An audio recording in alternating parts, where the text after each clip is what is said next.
Chapter 1789. In Salted Fish's Dimension, to change one's name, one only needed to bring their ID card, household register, application report, and other documents to the household registration office to apply for a change of registration. If it was Jiang, Ji's dimension was even simpler. She just needed to log into the Heavenly Brain's personal account and apply. However, the current era was not so convenient. Not only was the process cumbersome, but he also had to face many obstacles and even public criticism.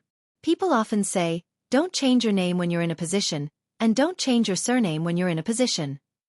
One's name was given by one's parents. Changing one's name without permission was enough to be labeled as unfilial. People would not change their name easily. Of course, looking at the history books, there were many people who changed their names, but they were all special cases.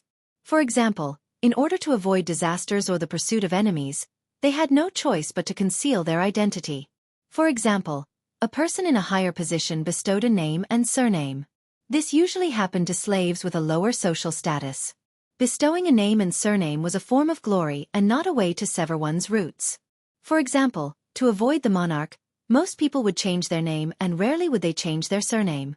For example, a man would marry into the woman's family to continue the family line and continue the family line. In addition to these relatively common examples, there were some that were relatively rare. A typical example was Jiang Qin. Ji Hao had defeated the 3 tribes of the northern borderline.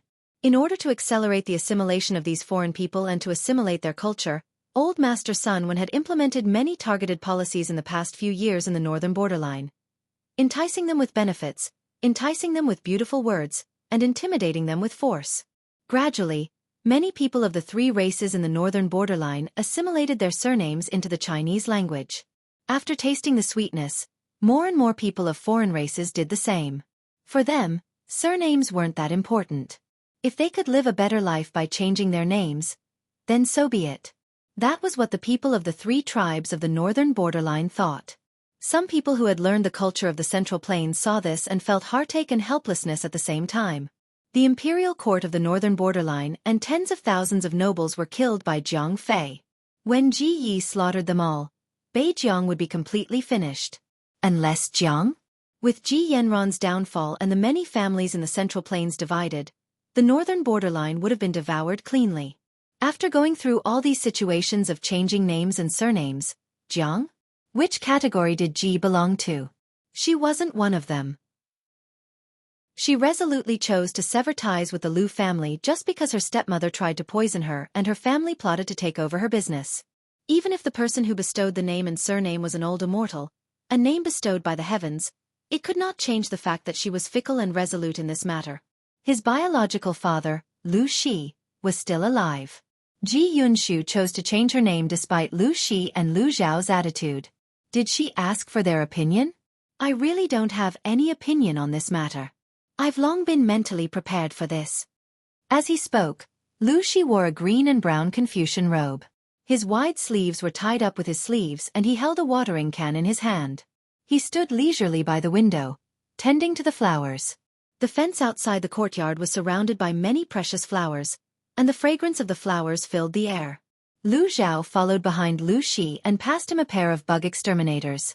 The father and son enjoyed a leisurely afternoon together.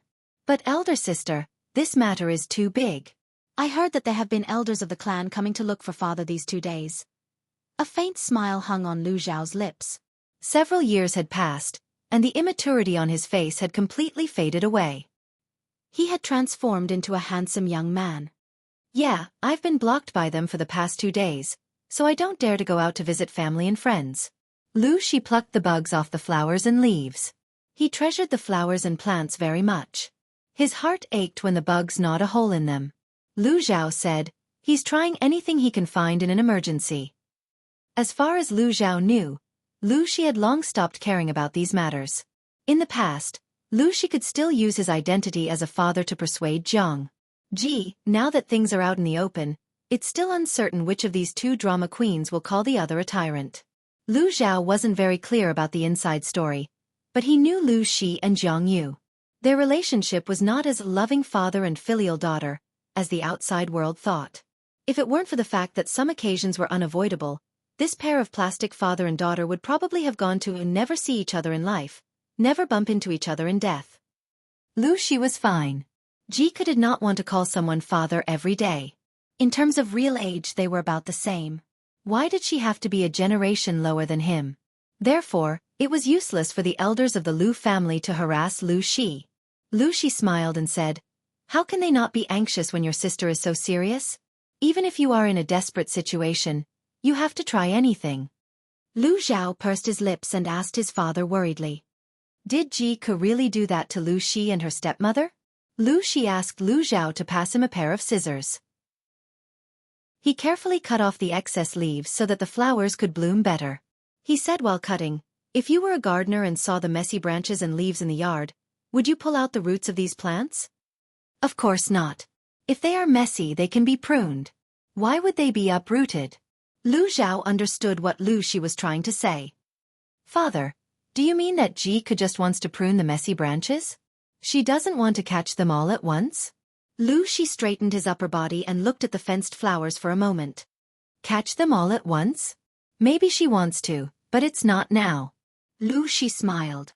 "First of all, the time is not ripe. Second of all, these shrubs have deep roots and leaves. Jika only has a pair of scissors in her hand. She can't cut them all at once. It's better to take it slow.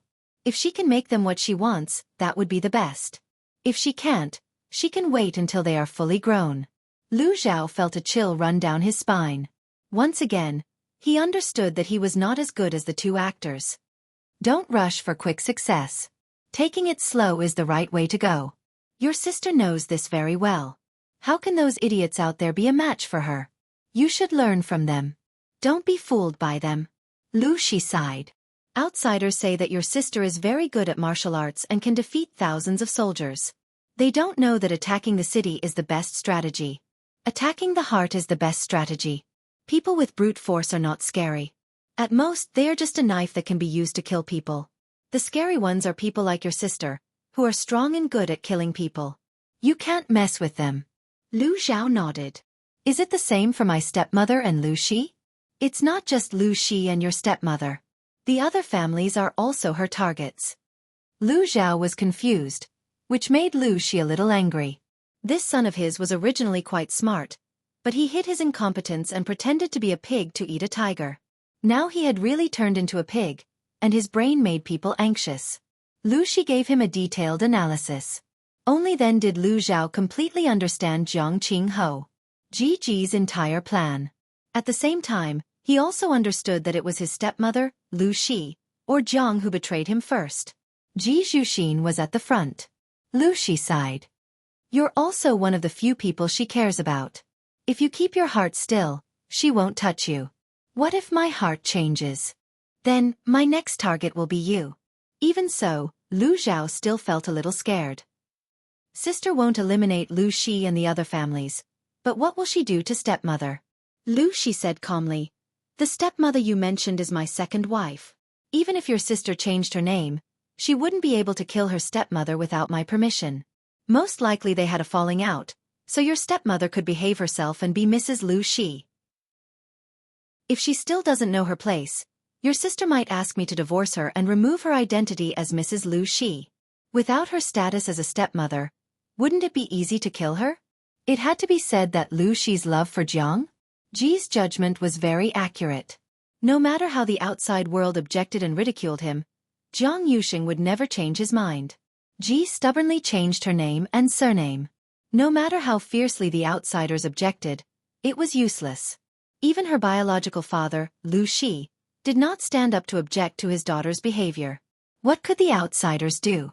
Not long after she announced the news, Gu Zhan, who was temporarily imprisoned, could not take it anymore and insisted on seeing Jiang in person. Gu Zhan was not here to admit her mistake. She was here to quibble. Ginger? Ji Bai took some time out of his busy schedule to meet her. He wanted to give her a warning so that Gu Zhan would not step on her bottom line. For the sake of Nie Sun and Meng Hang, Jiang Qinghong was willing to help. Ji still did not want to do anything to Gu Zhan. "You said it before, why are you going back on your words now?" Gu Zhan had been under house arrest for a few days. She had removed all her silk and satin. She no longer had any pearls, hairpins, or gems in her hair.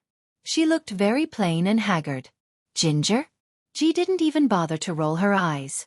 She said, I'm not the one who broke my promise. Gu Dai was so angry that her face turned livid. If it wasn't you, then who locked me up here? I'm also your stepmother, your biological aunt. You and I both know that you're nothing. Jiang Ji sneered. I promised you back then that as long as you help me hide it, I'll give you endless glory and wealth. Let me ask you, haven't I given you enough all these years? You spend more than 10,000 strings of coins every year. I don't even have a shortage of military expenses. You've done your best. How have you treated me? What exactly are the identities of those little brats from the Lu family? Gu Zhan did not panic at all. She quibbled, Hanger and Sun have been separated from me since they were young. Now that they have their own families and have their own wives and children, they are not close to me, their mother. Your father lives alone all year round. I just feel that the house is deserted. I saw that those few children were quite pleasing to the eye, so I placed them by my side to raise and take care of them to relieve my boredom. Is such a small matter worth being so suspicious of?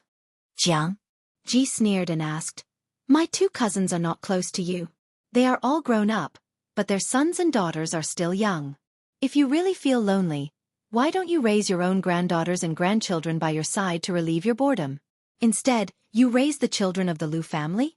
You married father to be his second wife. But other than that, what relationship do you have with the direct descendants of the Lu family? Not raising her own grandchildren, but raising children who were not related by blood at all. This was called relieving boredom? Gu Zhan still wanted to defend herself. But Ji lost her patience. I can only give you glory and wealth. Other than this, she should not even think about anything else, let alone control Jiang Ji. Ji. Gu Zhan meets Jiang? Ji became serious. She even unceremoniously tore down her hypocritical immunity. She could not help but sneer. The glory and wealth that you speak of is just a huge sum of money as charity? Jiang? Ji said, and the position of the future Empress Dowager. The Empress Dowager with no power is just an old lady with some status. Doesn't she have to listen to you? Jiang? Ji laughed. You seem to be very satisfied with the Empress Dowager back then. Why are you dissatisfied now? Back then, she only sought a position that was below one person and above tens of thousands of people. Now, she wanted to be above tens of thousands of people. Jiang? Ji's scheme was true, but it was also true that Gu Zhan took the risk out of desperation and poisoned her. Did she really think that by poisoning her and supporting the Lu family's children, she could be the Empress Dowager who had real power over tens of thousands of people? Did she really think that Lu Shi and Lu Zhao were dead? Or did she have a whole set of other tricks up her sleeve? Jiang? Ji was very disappointed. I thought you were a smart woman. I didn't expect you to be a smart woman. Compared to Gu Min, you are not just one level lower. She will fight for the greatest benefits for herself within the limits, but you will only play a bad hand.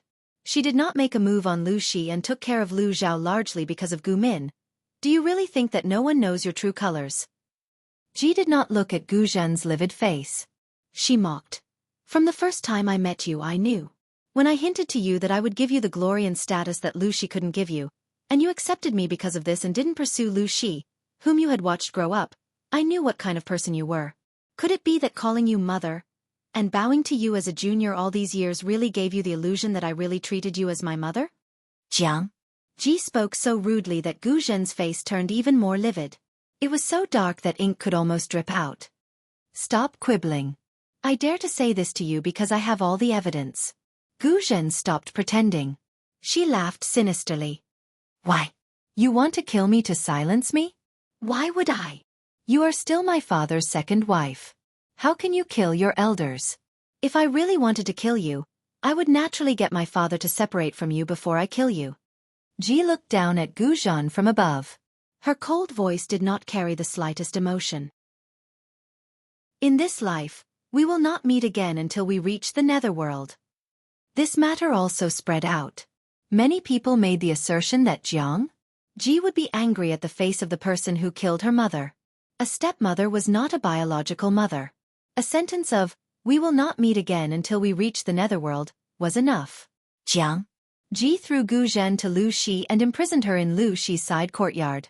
Without orders, she could not step out of the courtyard, let alone see outsiders.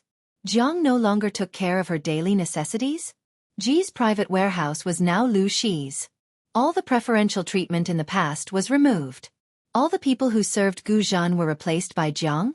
Ji's eyes and ears. Lu Shi was a retired person. His pension was enough, but he definitely could not squander it.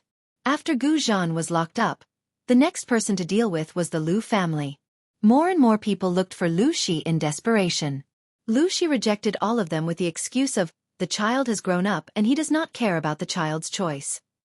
If someone said that Ji changed her name and did not recognize her ancestors, it was unfilial. His answer was even more unscrupulous. This name is bestowed by the heavens. A name bestowed by the heavens will not be punished. Isn't this more honorable than a name bestowed by the emperor on earth?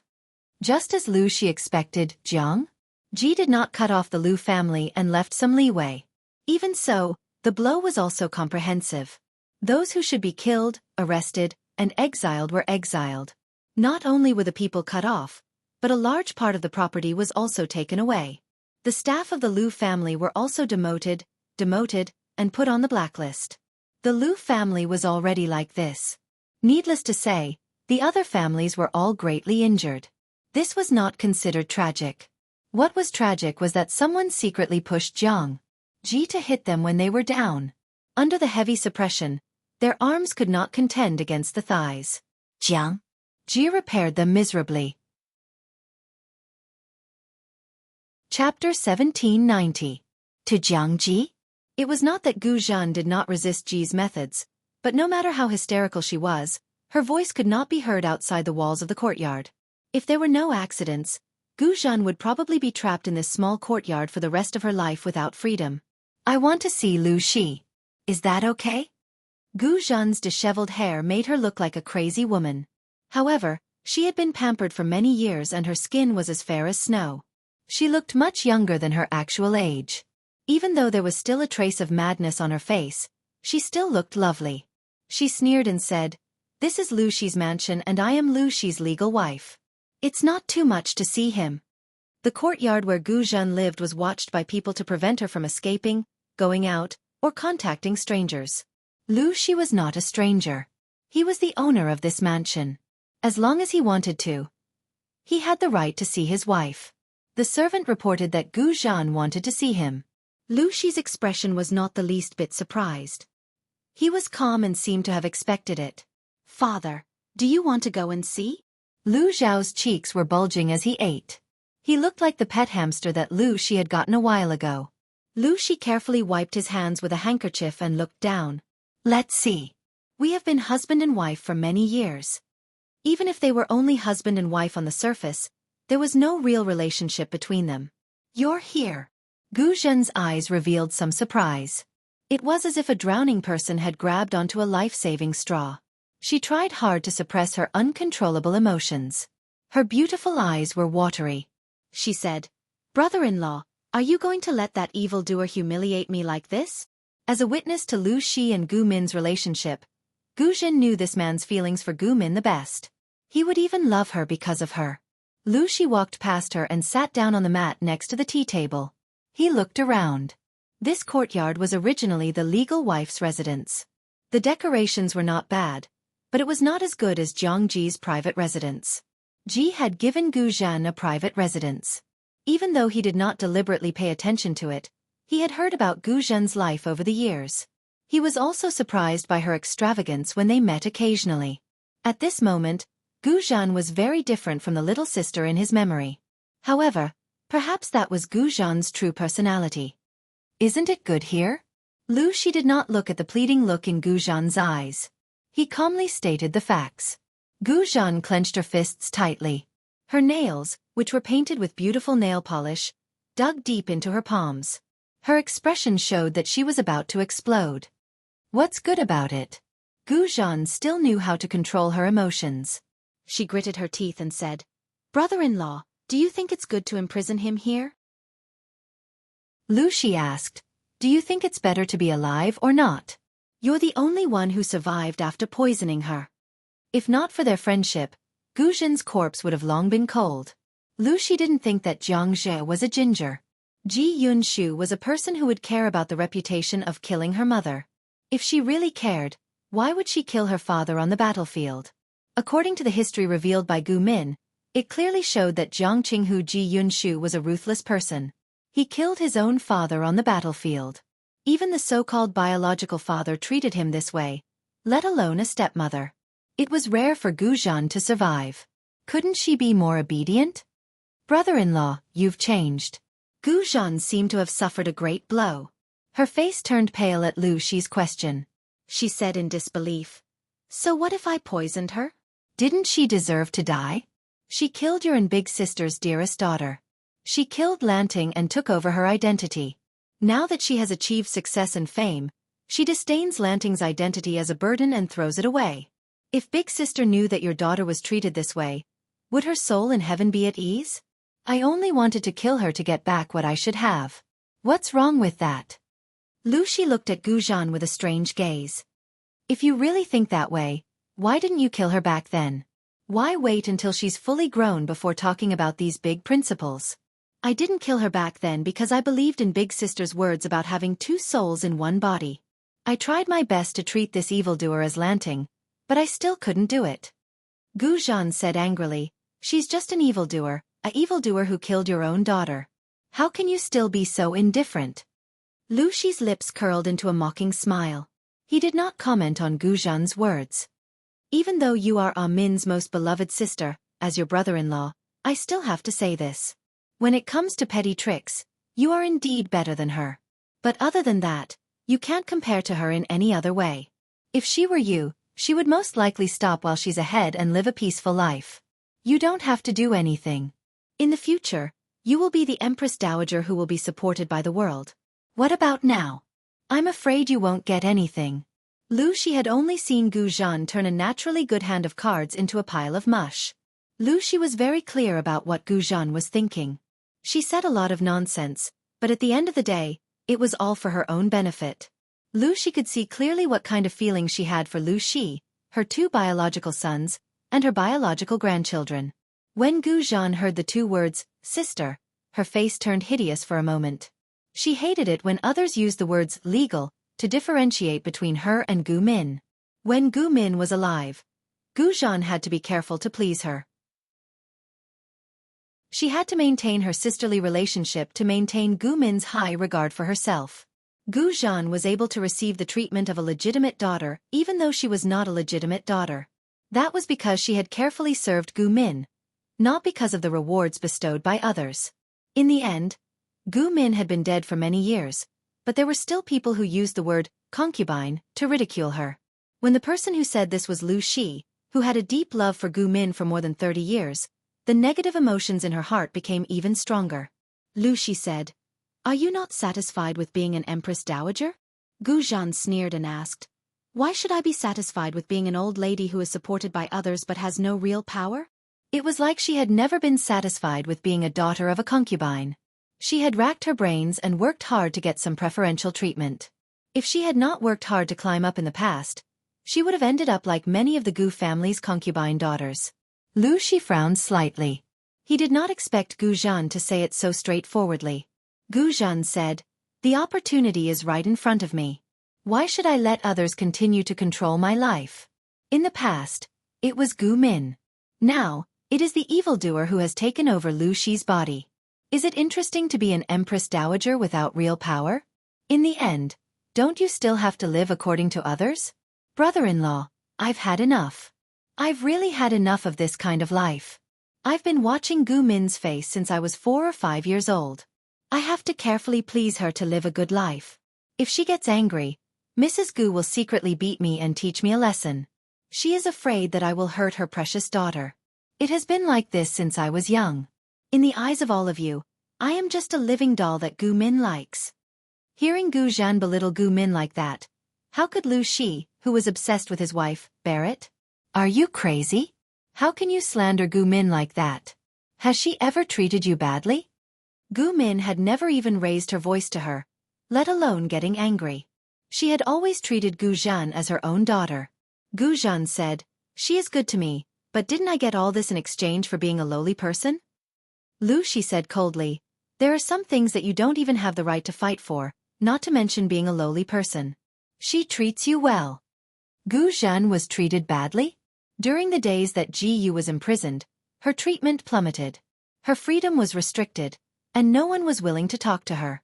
For the first few days, she had lived in fear of being killed. After that, she was depressed because of her narrow and claustrophobic life. Now, she was angry because of the conversation with Xueqi. Her emotions were like a spring that had been suppressed to the extreme, bursting out and destroying her rationality. She said angrily, "Treats me well. If you treat me well, why would you find me those marriages? In the end, I would marry Meng Zhan under your suggestion? Xueqi, my life has been almost ruined by you and Gu Min. Now, a demon has jumped out to humiliate me like this. It's really good." Xueqi frowned and said, "Which of the marriages that Gu Min found for you were not good?" Gu Min had been very busy for Gu Zhen's marriage. She had personally screened the groom's family background, character, appearance, and style. Even her own mother was not as meticulous. For Gu Zhen, Gu Min, who was a history bum, had racked her brains and scratched her cheeks to recall her pitiful historical knowledge. She had carefully selected those candidates for several months. The only bad thing was that their status at that time was probably not high. This made Gu Zhen very uncomfortable. The different treatment that came with being a legal wife or a concubine made Gu Zhen mentally unbalanced. Now that Gu Min had prepared such a low-class marriage for her, it would be strange if she could feel good. However, Gu Zhen had never dared to disobey Gu Min. On the surface, she was very satisfied and kept saying, "Sister, make the decision." As for what she was thinking in her heart, only she knew. When Meng Zhan had taken a fancy to Gu Zhen's appearance and hoped that Xueqi could matchmake him, Xueqi had agreed. He felt that Meng Zhan's family background was better and was worthy of his wife and sister. He was willing to be a matchmaker. When Xueqi revealed his intentions, Gu Zhen had also taken a fancy to Meng Zhan at first glance. The two of them hit it off. Why was it that he and Gu Min had ruined Gu Zhen's life? Is this really what you're thinking? Xueqi felt sad for Gu Min. He had treated his sister wholeheartedly, but in the end, he had judged her in this way. Gu Zhen's brain was blown a few degrees colder by the cold wind. However, the words had already left her mouth and she could not take them back. "Yes, that's what I think." She gritted her teeth and admitted it. She might as well shed all pretense of cordiality. She continued, "After Gu Min died, she entrusted me to you. Why did she not let me go after she died? You married me as your second wife, but all these years, you have maintained the title and relationship with me like when Gu Min was alive. You are my husband in name, but you have never touched me from the beginning to the end. What kind of husband and wife are you?" Gu Min had died and still stood between her and Xueqi. She was like a ghost haunting her. "Your thinking is too extreme. You are crazy. Why don't you calm down for a few days and talk?" If they continued to talk, Xueqi would be worried about Jiang. Ji did not kill Gu Zhen. He could not hold it in anymore. Jiang? Ji had never treated Xueqi's interpersonal relationships as her own. Xueqi, who had recovered the emotional memory of the system, would not treat humans as his own kind. If Lu Zhao was not the son of him and his lover, and Gu Zhan was his lover's sister, how could he have so much patience? "Brother-in-law, do you think I am wrong? I married you for the sake of our child and your safety. I was justifiably protecting you from the Mengs. Did I force you?" Xueqi said, "We had 3 rules in advance, and you agreed to it willingly. Now you are accusing me and Gu Min of not treating you well. Why didn't you reject us back then? Meng Zhan is a scumbag, but you, Gu Zhen, are not a good person either. Be kind, especially when you are bullied by dogs. Learn to wag your tail, and you can live longer." Gu Zhen was so angry that she almost couldn't breathe. "Jiang, it is true that Ji likes to hurt people's feelings, but you have not lost your original heart. How could she hurt you?" Xueqi said, "She has been providing for you all these years. Her treatment is no worse than providing for the world. She has been too good to you and you have been too successful. Your cautiousness has been worn away, and your true nature has been exposed. Think about it calmly. If it was you in the past, would you behave like this? You wouldn't. If you were that kind of person, You wouldn't have coaxed Gu Min for more than 20 years. She didn't even see you clearly until she died. To put it bluntly, people are born in trouble, and they die in peace. Gu Zhan was too happy, and that was why her IQ dropped. It was the same logic as pretending to be a pig to eat a tiger. You really don't care about me? Gu Zhan was regretful, but she refused to admit defeat. Back in Chongzhou, you and Bai Dai mistakenly thought that I imprisoned you. Bai Dai blurted out that I killed Gu Min. Do you remember? Gu Zhan's expression froze when she heard Lu Shi's abrupt mention of an old matter. I remember, but I don't think you would kill her. Lu Shi had no reason to do so. You're wrong. Gu Min wasn't killed by Lu Shi, but he was connected to the main system. From this point of view, Lu Shi was also the murderer. Lu Shi didn't explain. He purposely scared Gu Zhan and let her guess blindly. He could also get a few days of peace. He got up and strode out of the courtyard. He didn't care about Gu Zhan's emotional journey. In the afternoon of the next day, 2 rare guests came to visit. My dear nephews, please sit. Because Gu Zhan was Lu Shi's second wife, Nie Sun and Meng Zhan avoided Lu Shi to avoid embarrassment and trouble. It was rare for them to come in person. The brothers didn't have any other intentions. They just said a few words, hoping that Lu Shi would take care of Gu Zhan and not let her suffer. Lu Shi raised his eyebrows. That's it?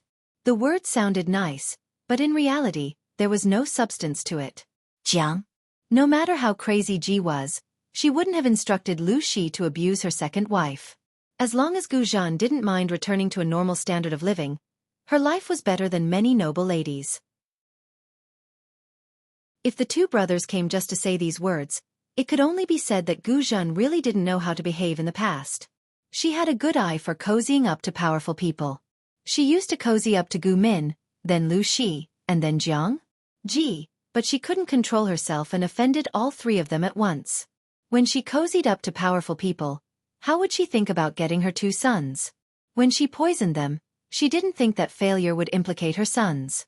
Now that she was in dire straits, her sons treated her out of respect. As long as Gu Zhen ate well, wore well, and lived well, the 2 brothers wouldn't care much. Meng Heng said, I already know that mother poisoned the Lord. It was her fault.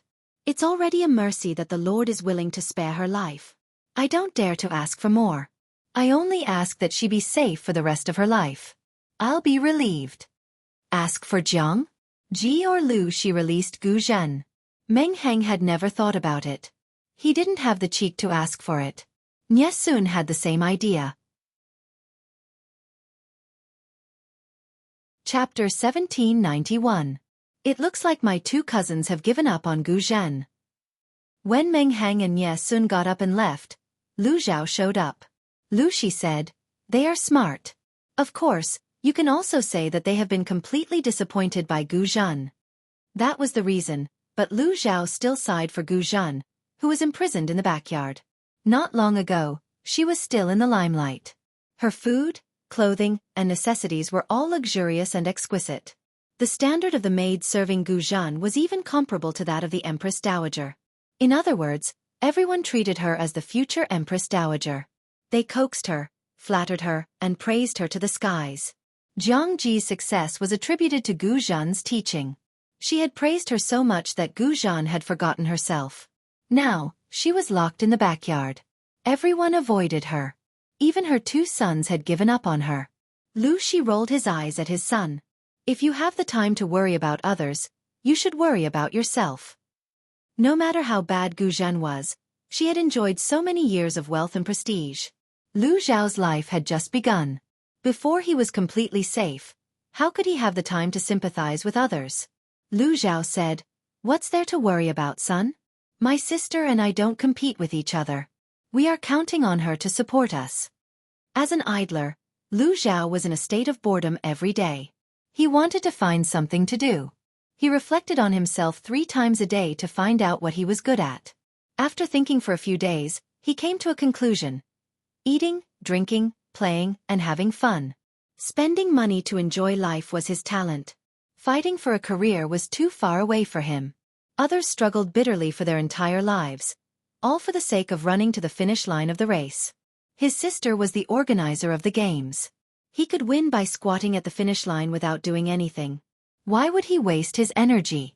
It sounded so reasonable that Xueqi couldn't refute it. Xueqi had the urge to have a stroke. That's all you've got, Lu Xiao retorted. Others have a good life, but they can't even compare to me. With his current standard of living, others would have to struggle their whole lives to reach the position of the 3 ministers and 9 ministers. In terms of annual salary, Jiang Ji's subordinates could compete with Lu Xiao. The few important ministers under Ji Yunshu could compete with Lu Xiao, but in terms of per capita disposable income, none of them could fight. Those important ministers had to deal with people, support their families, and support their maids and servants. No matter how high their annual salaries were, they wouldn't have much left. Lu Xiao's food, clothing, accommodation, and transportation were all taken care of by his sister. He enjoyed the treatment of a government official, and the money allocated to him was all disposable pocket money. Xueqi was speechless. He felt more and more despair for this son of his who was walking the wrong path. Logically speaking, Lu Xiao was already married. Ji should be controlling his pocket money and letting her sister-in-law take care of the accounts. Unfortunately, Lu Xiao was shameless and hugged Jiang Qianqian. Ji's thigh cried that his living standard had plummeted. Ji gave him more pocket money. Not to mention saying such shameless words to outsiders. Just thinking about it in private was enough to make one flustered. Ginger? Ji Yi let this brat do whatever he wanted and actually approved it. Lu Xiao became more and more excited. After he and Madame Cheng had a child, he was also Chao Jiang. Ji asked for an extra share of the money for the baby. The money I gave you before is not enough to raise a child? Jiang. At that time, Ji Yi was fighting in Nanxing. When she saw Lu Xiao's letter, she picked up the pen and wrote such a sentence. Lu Xiao's answer was very straightforward. The child was indeed his child, but he was also Jiang, Ji Ye's nephew. He was Ji Ye's nephew. No matter what, he would not lower his standard of living for his child. In the end, Jiang Ji Yi could only approve the money for the child's milk powder and diapers. It was rare for a father to be as unreliable as Lu Xiao. Although he was in despair, Xueqi was also gratified that Lu Xiao could be so open-minded. Gu Zhan was just too greedy and was taught a lesson. Lu Xiao did not have to worry about food and drink for the rest of his life. Jiang Ji Yi raised him and saved Xueqi the trouble of being a father. To Jiang? To Ji Yi, anything that could be solved with money was never a problem. It was not difficult to guarantee Lu Xiao a lifetime of glory and wealth. As long as Lu Xiao did not change his mind, she was willing to support him for the rest of his life. This was also her returning the favor and repaying Gu Min's kindness to her. Even though she had never met Gu Min, she had indeed enjoyed the benefits brought by Gu Min Jiang. Ji Yi was very clear about kindness and hatred. She would take revenge for the evil that others had done to her and remember the kindness that others had shown her. Xueqi poured cold water on his son indifferently. There are some things that you can't stay out of even if you don't want to fight for them. Lu Xiao could not help but perk up his ears. Seeing that Xueqi had no intention of continuing, he could not help but humbly ask for advice. I am stupid and do not understand. Please enlighten me, father. As long as your sister does not have an heir, you will be in danger of being roasted on fire. Follow Jiang? The older Ji Yi was, the more pressure she would have to bear children. To outsiders, if she did not have an heir, it was the safest to adopt her biological brother's child. Nephew and niece in Jiang? Part of Ji Ye's bloodline was the same. She could close her eyes and treat her as her own child. If that was the case, Lu Xiao would be in danger. No matter how thick-skinned I am, I can't persuade my sister to sleep with more men, can I? Lu Xiao could not help but grimace.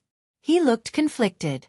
If my sister was a man, or if the responsibility of childbirth was taken up by a man, I could also help her find a thin and plump man to send to her room. She could sleep with whoever she wanted, but that is impossible.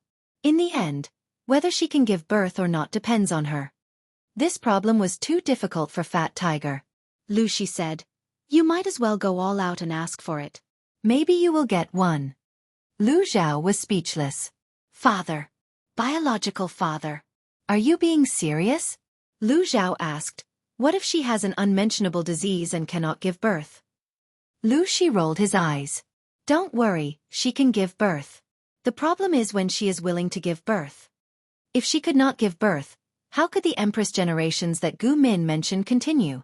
As the second female empress of the Zhang dynasty, Jiang Yan carried on her mother's will and created a prosperous era. She also laid a good foundation for the continuation of the Zhang dynasty. If it were not for the efforts of the previous emperors, the Zhang dynasty would not have been able to retreat from the tide of reform. It was strange that the quality of the emperors of the other dynasties was different. There were wise emperors and useless ones. The emperors of the Zhang dynasty were all excellent and wise. Their average level was so high that it made people feel hopeless. According to Gu Min, among the emperors of the Zhang dynasty, only Empress Chen was criticized. The other emperors could not find any flaws. The most interesting phenomenon was that in many web novels that traveled through ancient times, the dynasties other than the Zhang dynasty were used to motivate people to struggle. Only the setting of the Zhang dynasty was used to talk about love. In the words of a few romance, yuri, and romance gurus, they didn't dare to be sure that their heroine or male protagonist could surpass the empress. Since they couldn't surpass the empress, they would just prostitute the empress. Underscore smiley face, angle. Underscore if she had the ability to make the Zhang dynasty a disaster area for many Fujoshi and Yuri, how could the founding emperor of the Zhang dynasty not give birth? If she did not give birth, the next few generations of female emperors would jump out of the stone. Lu Zhao said in despair, "How would I know when my sister is willing to give birth? If I could, I would want to give birth to a son for her." Lu Shi glanced at his son. Now that he had grown up, he still wanted to go against human relations? To sum up, Jiang Yan was the one who was most distressed and anxious. The one who felt the most pain and anxiety was Lu Zhao. After all, this matter was related to his life. Jiang Yan was very busy these days. Ji had been very busy these days, so Lu Zhao hadn't had the chance to see her. He was sensible and would not disturb her at this time. After waiting and waiting, he finally found the right opportunity. On this day, the sun was shining brightly. "Brother Rongli looks so good today. You look especially handsome." Chongqing was still wearing the blue and white school uniform of the Golden Scale Academy, while Feng Yi changed into the graduation uniform that only graduates were qualified to wear. The male students all wore the same uniform with narrow sleeves and round collars. The waist belt could outline the slender figure of the youth, making him look handsome and tall. Feng Yi usually dressed in a scholarly robe. Her face was on the frail side. She looked scholarly but not heroic. Today, she was different from her usual style. Chongqing's eyes lit up when she saw her. She walked around him a few times. "It's getting late. We still have to go to the drill ground. It will be rude if we are late." Feng Yi hooked her fingers on Chongqing's palm to stop her from fiddling with the accessories on her waist. It was quite embarrassing. Chongqing said, "Mr. Jiang is so nice. Today is Rong Li's big day. I was worried that I was not qualified to see him." She could not see the previous graduation assessment. She thought that she would not be able to attend the graduation ceremony. GFA said that all students of the Golden Scale Academy could attend. The other branch monasteries were far away, but each branch could still send a few dozen representatives to watch the ceremony. Just thinking about it made one realize how grand it would be. When Feng Yi heard the two words Lord Jiang, she almost couldn't react. Ginger? Ji Yunshu had changed her name. The usual Lord Lanting and Lord Lu were not very useful. Ji Yunshu did not explicitly say what her name was, so outsiders could only choose between Duke Ming and Duke Jiang. Duke Ming was quite normal, but Duke Jiang was a little strange. In The Investiture of the Gods, a novel written by a certain novelist, there was a character named Jiang Taigong. Since Jiang? Ji Yunshu made it clear that she disliked the term Lord Jiang, so everyone changed it to Lord Jiang. After all, it meant the same thing. The scale of the Golden Scale Academy was not small. In addition to the representatives of the branches who came to watch the ceremony, there were more than 2,000 students in the entire drill ground. It was the same drill ground, the same group of people, but the mood of the spectators had changed. Wind. Looking down at the large group of students dressed in blue and white uniforms, he could faintly see the grand future. Lord Jiang sure is generous. Seeing so many students, did the aristocrats feel a sense of urgency? No matter how many people there were in an aristocratic family, the scale could not reach this level, not to mention the talented disciples. But these students were Jiang Taigong. Regardless of the quality alone was enough to make most of the aristocrats restless. It was probably impossible for the aristocrats to monopolize education and official careers like before. Feng Ju tilted his head and looked at Jiang Taigong, who was sitting in the main seat in the distance. Ji Yunshu was lost in thought for a long time. However, Feng Jin felt honored. No matter how these students developed in the future, it would not affect the Feng family much. On the contrary, the Feng family would benefit a lot from it. At the end of the day, the Feng family's foundation was different from other aristocrats. Therefore they could still talk and laugh and watch the wind and clouds. To cater to today's atmosphere, Jiang Taigong was also wearing a female graduation uniform. However, the patterns and decorations on the clothes were more complicated. She was also wearing a thin, rich, and big-sleeved shirt on the outside. In terms of style, this set of clothes was also of the same series as the students. Master Yuan Jing took the lead, and a few big shots of the academy spoke one after another. They had been in the education industry for so many years, but they had never been as happy as they were now. Among them, Master Yuan Jing was the most happy. This year, there were a total of 181 students who had successfully graduated. The rest of them did not perform well or did not have enough accumulation to graduate. The 3 students with the best results would be given by Jiang Taigong. Ji would personally award a special graduation token. According to the rules, the top 3 students' tokens would be made of silver, the 4th to the 50th would be made of bronze, and the students after that would be made of wood. This year's top scholar was not Feng Yi, who was the most popular. It was not even a male student as everyone thought, but a female student. Although they knew it on the day the results were released, the audience was still a little surprised to see the person in person. There was a clamor of discussion among the crowd. You did very well. You need to keep up the good work for the subsequent scholar selection assessment. Jiang Taigong? Ji personally handed the graduation token representing the top scholar to the hands of the top scholar. The top scholar said, "I will not disappoint Lord Jiang." The top scholar was a handsome young man. The bullet screen in the live broadcast room was full of, "Little brother, do you want to date?" The other party had never seen such a big scene, let alone Jiang Taigong. Ji was so nervous that his muscles were tense. Jiang. Ji also said encouraging words and handed the token to the top scholar. "You seem to have something to say to me?" Jiang. Ji saw that the top scholar wanted to say something but was hesitant, so she took the initiative to ask. The top scholar took the opportunity to ask her, "I heard that Lord Jiang was assassinated. Is he better now?" As soon as he finished speaking, the Confucian scholar's face turned cold and he scolded softly. "Do you know your crime of peeping on your precious body?" These words seemed to be reprimanding the top scholar, but in fact, he was protecting him. Rather than waiting for Jiang, Ji would rather let the Confucian scholar scold him first. Ji could not pursue the matter further. "Jiang." Ji waved her hand to appease him. "It's not a big deal. It's just that I'm concerned about me. My body is fine now. You can rest assured." The second half of the sentence was said to the top scholar.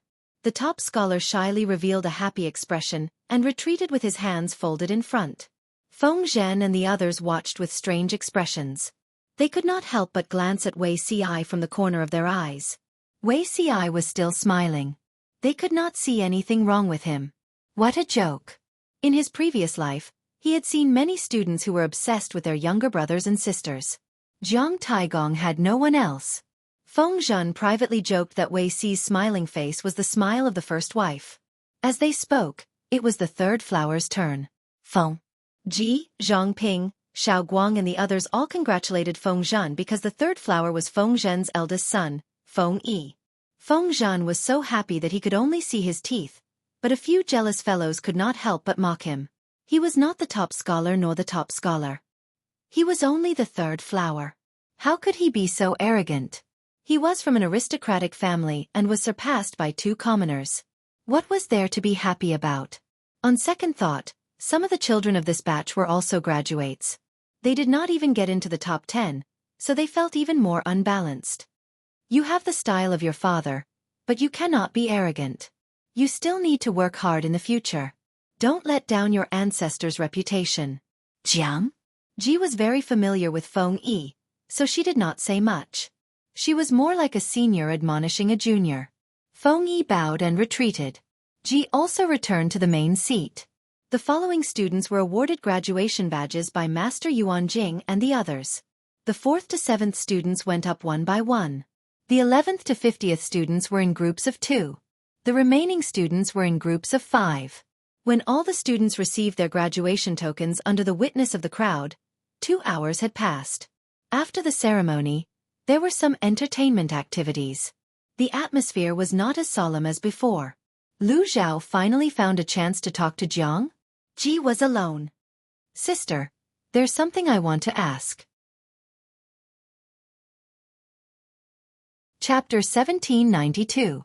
Jiang. Ji raised her eyebrows. Looking at Lu Zhao's desperate expression, she suddenly had the urge to not listen to him. Sister, it's a matter of life and death. Lu Zhao reached out and grabbed Jiang, who was about to leave.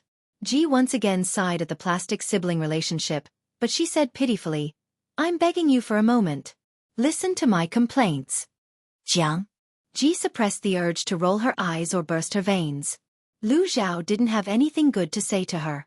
He was either crying about being poor or weak. His pitiful look made it seem like someone was bullying him. Looking at the entire Wanzhou, even Dongqing, Beizhou, and Nanxing, who would dare to cause trouble for Lu Zhao? What was the use of crying about being weak?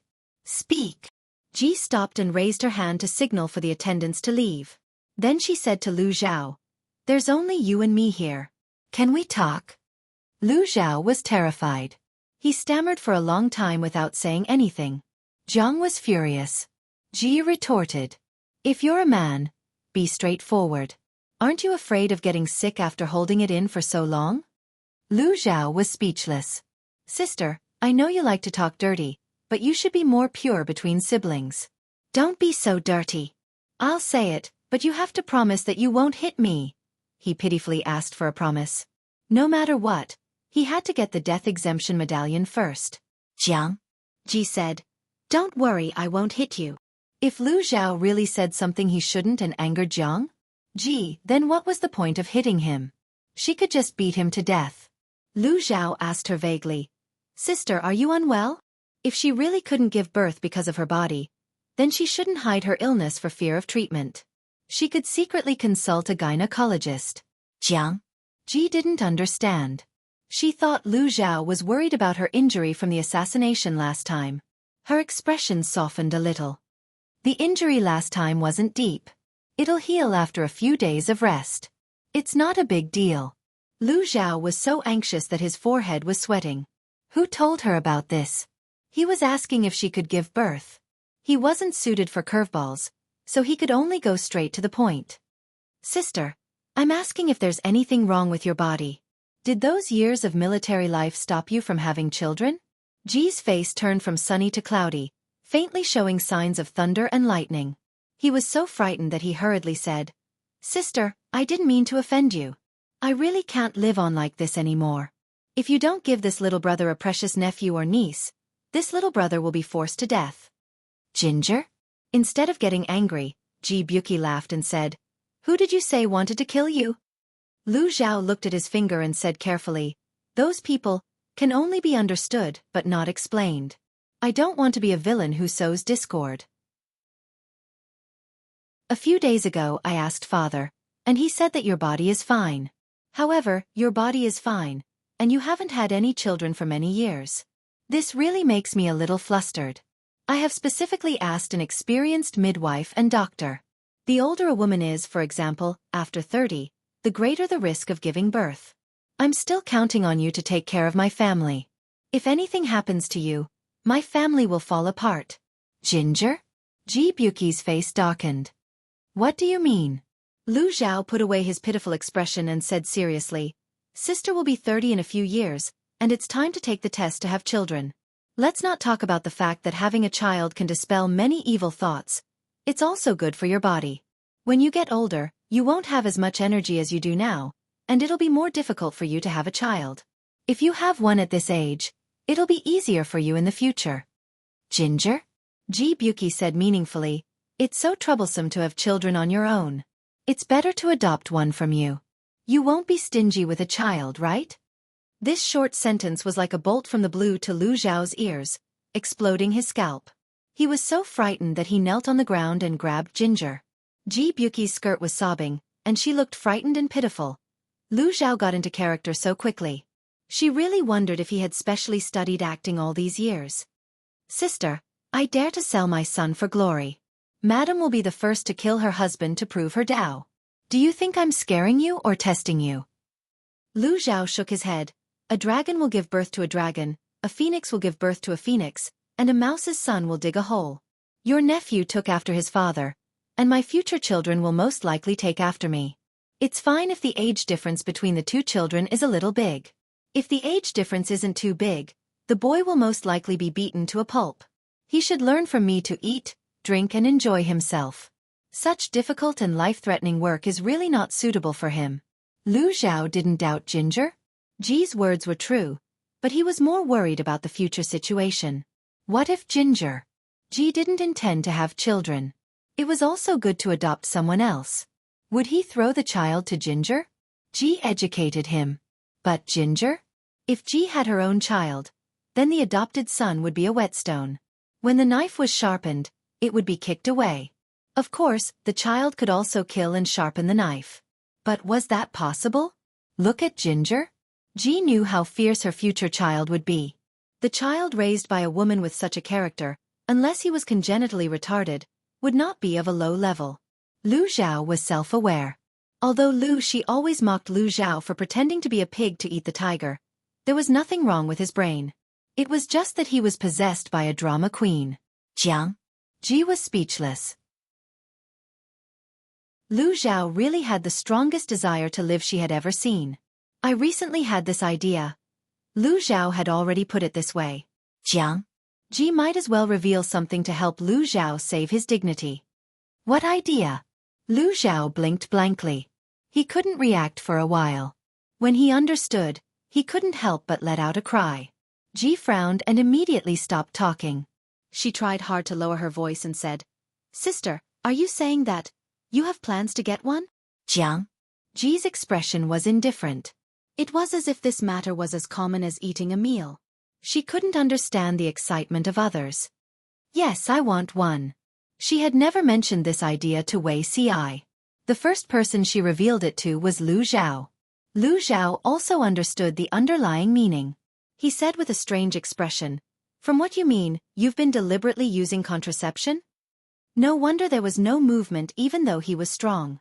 Feng Jin and the others didn't seem to have any reaction, but they were actually worried sick about this matter. What else? Jiang? Ji asked in return. Even you came to me to urge me. If I don't consider it, how long do I have to delay it? She naturally had this idea not because Lu Zhao came to her to urge her, nor was it a sudden impulse. After several days of careful consideration, she finally decided to have one. Wei Ci quarreled with her that day. Although they didn't get angry, Jiang? Ji still seriously reflected on herself. She didn't want to have children. Her original intention was to make the time of pregnancy as close as possible to the time that Wei Ci knew. She wanted to give him hope and make him believe that this child was the Jiang Yan he owed a lot to. If there was a chance to have another Wei Tsong in the future, she would at least fulfill his wish. However, after that quarrel, Jiang? Ji found that doing this would only evoke Wei Ci's memories of his previous life. It would make him recall the failure and pain of that life over and over again. Why was this necessary? Since he was reborn, he was different. Why was he still clinging to the various things of his previous life? She and Wei Ci would still have new children. Perhaps they would still be called Jiang Yan or Wei Kong. After all, these two names were quite nice. It would be a pity to give them up. However, the two children would definitely not repeat the ending of their previous life. Anyway, they were different. Why not change it more thoroughly? For an ordinary woman, having a child might be a matter of course, but for Jiang Chen, having a child was not a big deal. But Jiang? Ji tossed and turned and struggled for a long time. The world regarded women's childbearing as normal, but she came from an era where natural childbearing was zero. To her, childbearing was more terrifying than a great flood or a ferocious beast. When I go back, I must buy 8 or 10 artificial incubators. The old chief poured a bucket of cold water on her. You Abba. Forgive me for being blunt. The price of an artificial incubator is 10 times your annual salary plus bonus. How much savings do you have? Can you even afford 8 or 10 of them? This kind of equipment is a strategic resource of the Federation. Private ownership requires strict approval. Think about it. Jiang. Ji. It was really annoying to pour cold water on her at a time like this. Jiang. Ji had something on her mind. She ate absent-mindedly that day at the celebration banquet. When she returned at night, she was even greeted by Wei Ci. Lord, are you feeling uneasy? When Wei Ci heard Feng Ju, that brat, say Jiang, Ji was distracted 7 times during the banquet. Her jealousy kept bubbling up. Ever since the Lord changed her name, the number of times Feng Ju came to the government office had skyrocketed, as if he had a second spring. If not for the fact that one of the parties involved was Jiang? Ji. Wei Ci really wanted to write an anonymous letter to Feng Ju's wife and ask her to teach Feng Ju a lesson. Jiang? Ji did not speak. She just hugged Wei Ci. The two of them hugged and rolled on the floor. As they rolled, their clothes were almost gone. Wei Ci still had the sense to touch the raincoat under his pillow. He had used it many times and was familiar with it. In the end, looking at the raincoat that was accurately thrown into the brazier by the Lord, Wei Ci was at a loss for a long time. The procedure was wrong. Shouldn't throwing the brazier be done after? It was done before. Jiang, Ji said. That thing is in the way. She did not wait for Wei Ci to react. By the time he reacted, what should be done and what should not be done had already been done. Where are we going? Jiang. Ji Zhuo hugged Wei Ci's shoulder. The two of them were at the age where they were full of energy. They fooled around for a long time. It was the middle of the night. Where was he going if he was not in bed? Wei Ci said in annoyance, I didn't pay attention just now. I'm going to get some medicine for the Lord to make contraceptive soup.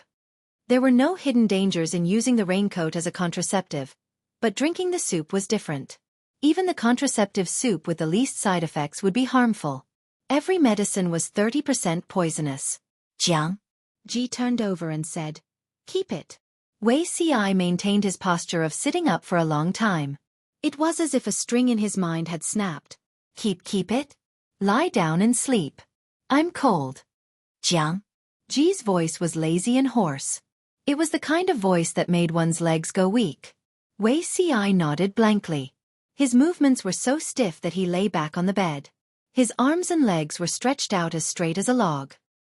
He stared at the beam of the roof until his eyes were sore. Only then did he regain his train of thought. Lord, the Lord said to keep it? Didn't this mean that the young Lord was coming? Jiang. When Ji was in a daze, she felt Wei Ci's palm hovering over her lower abdomen. She wanted to touch it but didn't dare to. She flipped over and retreated a little further towards Wei Ci. It was the same for the next few days. Jiang. Ji was the same as usual. Her work efficiency did not decrease but increased. Wei Ci was like a scholar who had his young energy sucked dry by a demoness. He was dispirited. Feng Longzi was still teasing him. The Lord is not even 30 yet. Why are you like a wolf and a tiger? Look at Wei Ci. He had been sucked dry. He didn't dare to say this in front of Jiang. But Wei Ci was thin-skinned. It was fun to bully him. Wei Ci said, What nonsense are you talking about? I've been worrying about other things recently. I can't eat or sleep well. Looking at the things piled up on his hands, Wei Ci pushed them all to Feng Zhen. Why me? I haven't been feeling well these few days. I'm afraid I've made mistakes in government affairs. Wei Ci said, You and I are close friends. Do you still need to say such a small thing? Feng Zhen was speechless. Wei Ci said again, The Lord is precious. He needs to be in awe at all times. Your joking words just now have crossed the line. If he told the Lord, Feng Longzi would probably be skinned alive. Wei Ci used both the carrot and the stick. He moved Feng Longzi and threatened him. Feng Longzi gave in. While Feng Zhen was fighting with government affairs, Wei Ci found a cushion and a table. He leaned against it and took a nap for the whole afternoon. Careless in making friends. Careless in making friends. Wei Ci slept soundly. Feng Zhen could only grit his teeth as he watched. Jiang.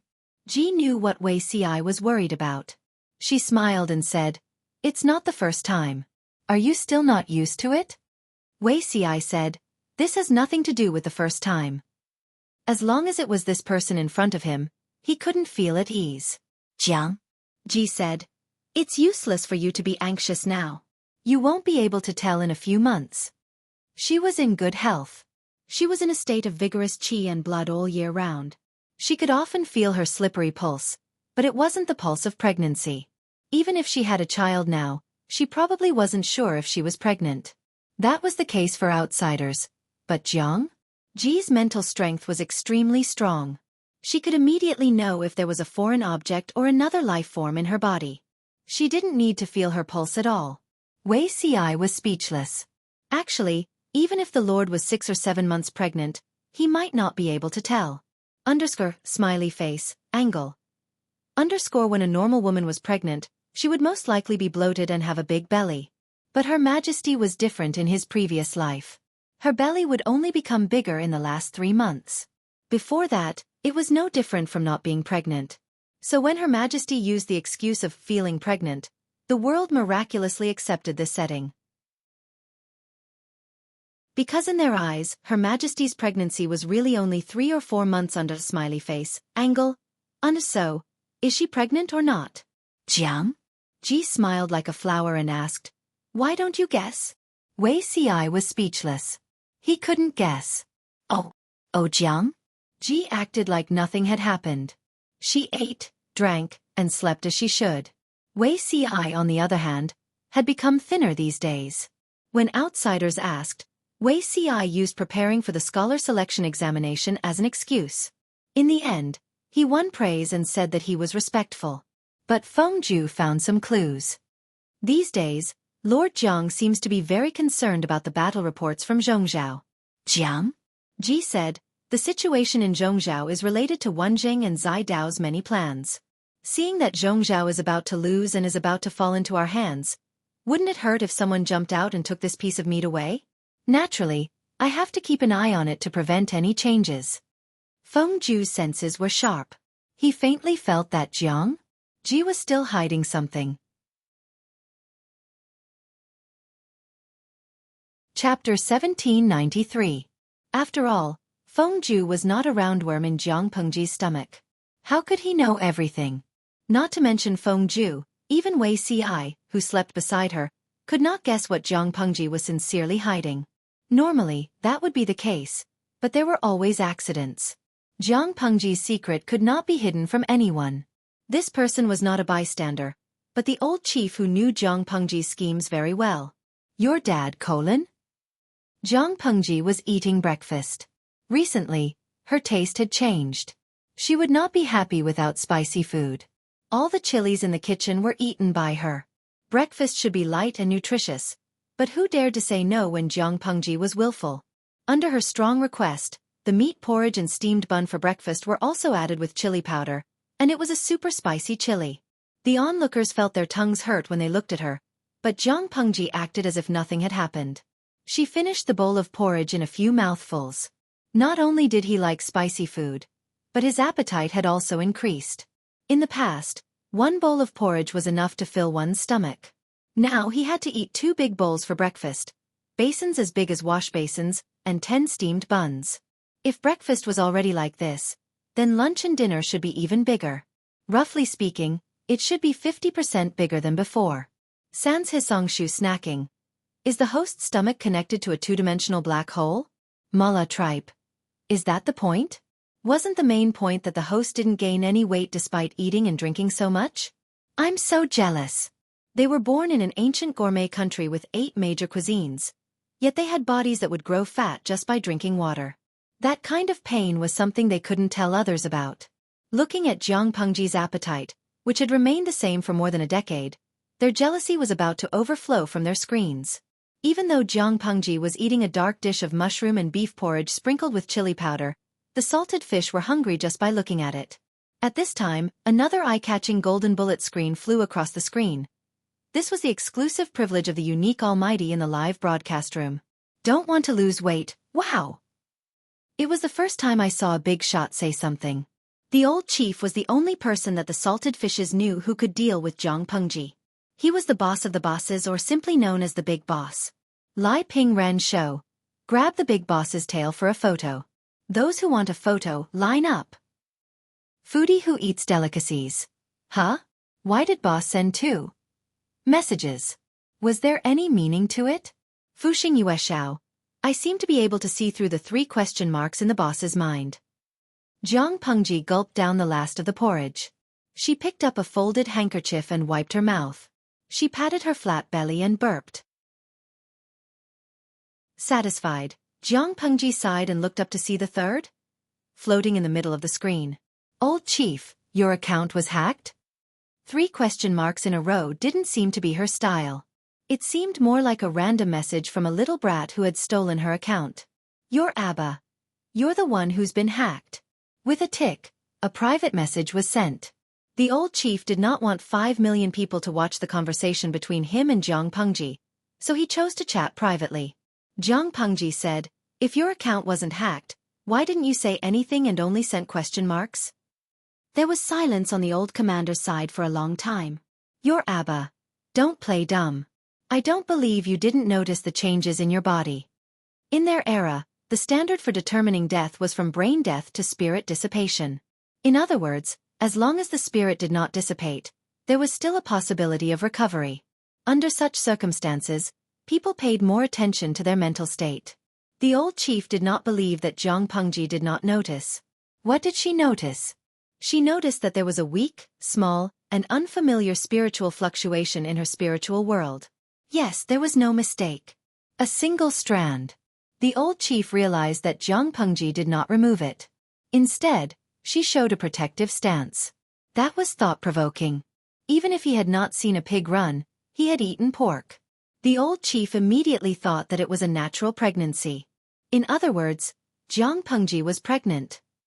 The commander of the Federal Army knowingly broke the law. Jiang Pengji rested her chin on her hand and said, You noticed? That's right. I can't hide this from you. Just like how Jiang Pengji could tell that Jiang Nongqin was pregnant with a glance, the old chief could also determine whether Jiang Pengji was pregnant based on her mental state. Your Abba. Why so sudden? I've been planning for the past few years. I'm only free this year. There are too many people urging me to get married. I want to give them a surprise. Your Abba.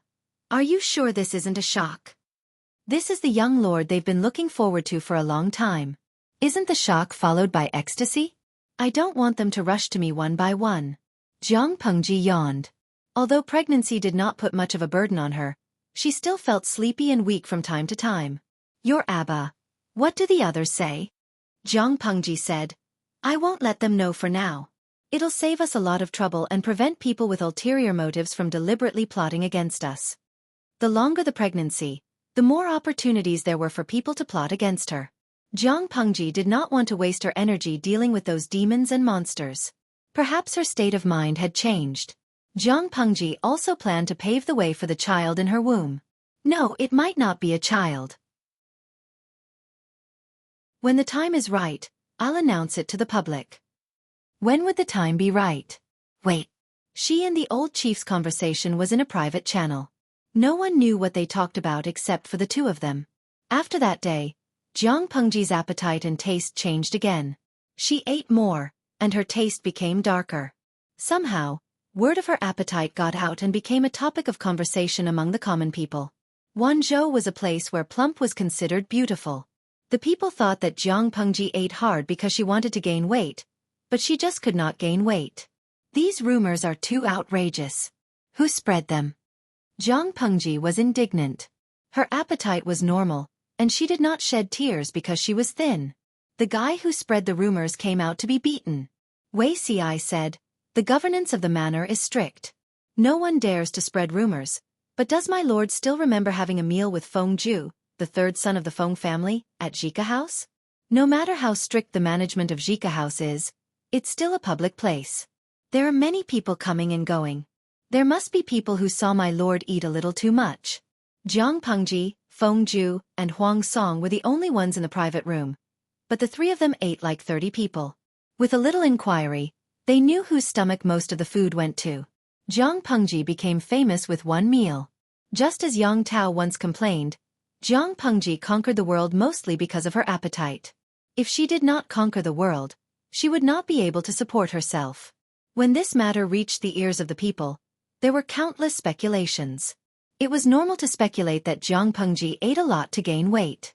Some people even said that she was the reincarnation of Tao Tai. She ate a lot and was cruel. Of course, there were also people who said that Jiang Pengji practiced divine skills and that she consumed a lot of energy to fly in the sky and travel underground. It was because the food in the mortal world did not have enough spiritual energy. Although she had eaten the food of 20 strong men, the spiritual energy she had absorbed was barely enough for her to be 80% full. Some people said that Jiang Pengji was not actually alone. She had thousands of doppelgangers, so her appetite was huge. Jiang Pengji was speechless. Had the people of Wanzhou been brainwashed by the novelists under Wei Ci? Weren't they afraid that their wild imagination could not be stopped? It was impossible to stop it. Without imagination, life would be as boring as stagnant water.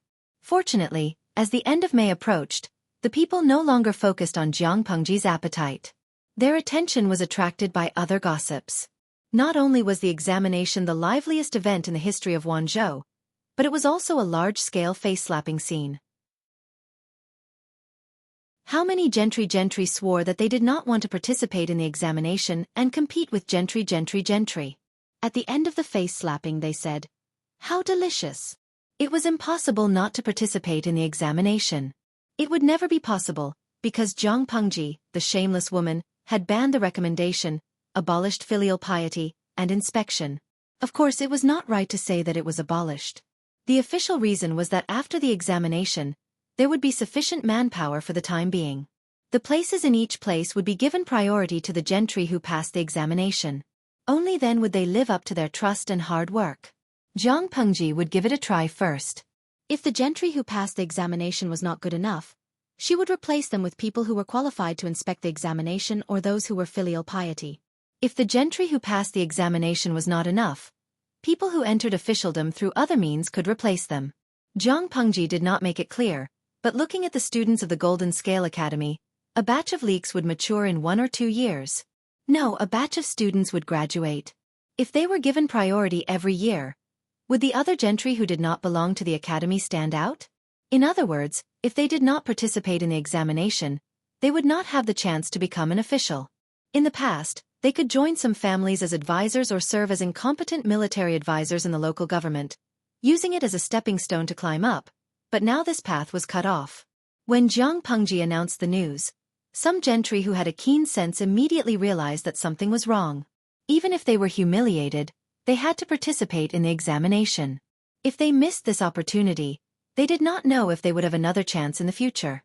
With similar thoughts, many gentry who were from the side branches secretly asked their servants to sign up for them. However, it was the first examination. The publicity was not strong and the impact was not deeply rooted in people's hearts. Not many people signed up for the examination. Including the first batch of graduates of the Golden Scale Academy, there were only about 1,000 gentry who signed up for the examination. This was incomparable to the million gentry who signed up for the national examination in the salted fish dimension. Jiang Pengji had a list of vacant positions in the government offices of various prefectures, counties, and towns. Even if the 1,000 gentry were accepted, there would still be a lot of vacancies.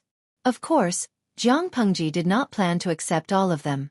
Some important positions would be filled first. She would let the various offices operate first and enter a virtuous cycle. When the next batch of leaks. No, when the students graduate, the situation would get better.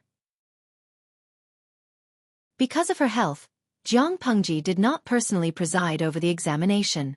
Other than the court examination, which she attended, the officials took care of the rest. Perhaps it was because Jiang Pengji often did not do anything, but no one suspected the deeper meaning behind her laziness. Moreover, Jiang Pengji did not preside over the examination, but she did a lot of things. The characters of these gentry should also be assessed. Those with good characters and honest temperaments can be sent far away to train. Those who are disobedient can be placed nearby. Their positions don't have to be too high. Let's suppress their arrogance. Jiang Pengji said casually, but it made things difficult for others. Feng Zhan asked, How do we assess their character?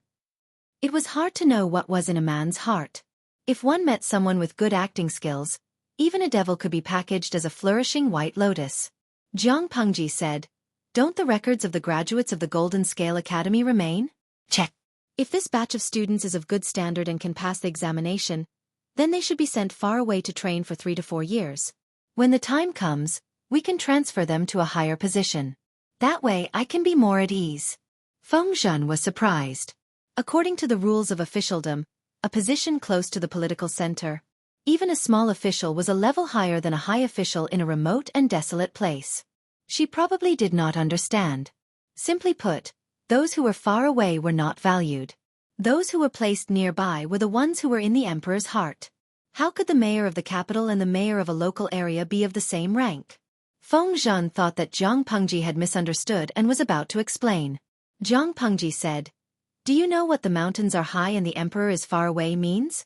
If people with imperfections in character or fierce temperaments are placed in places that I cannot control, they will deceive their superiors and the people will suffer in the end.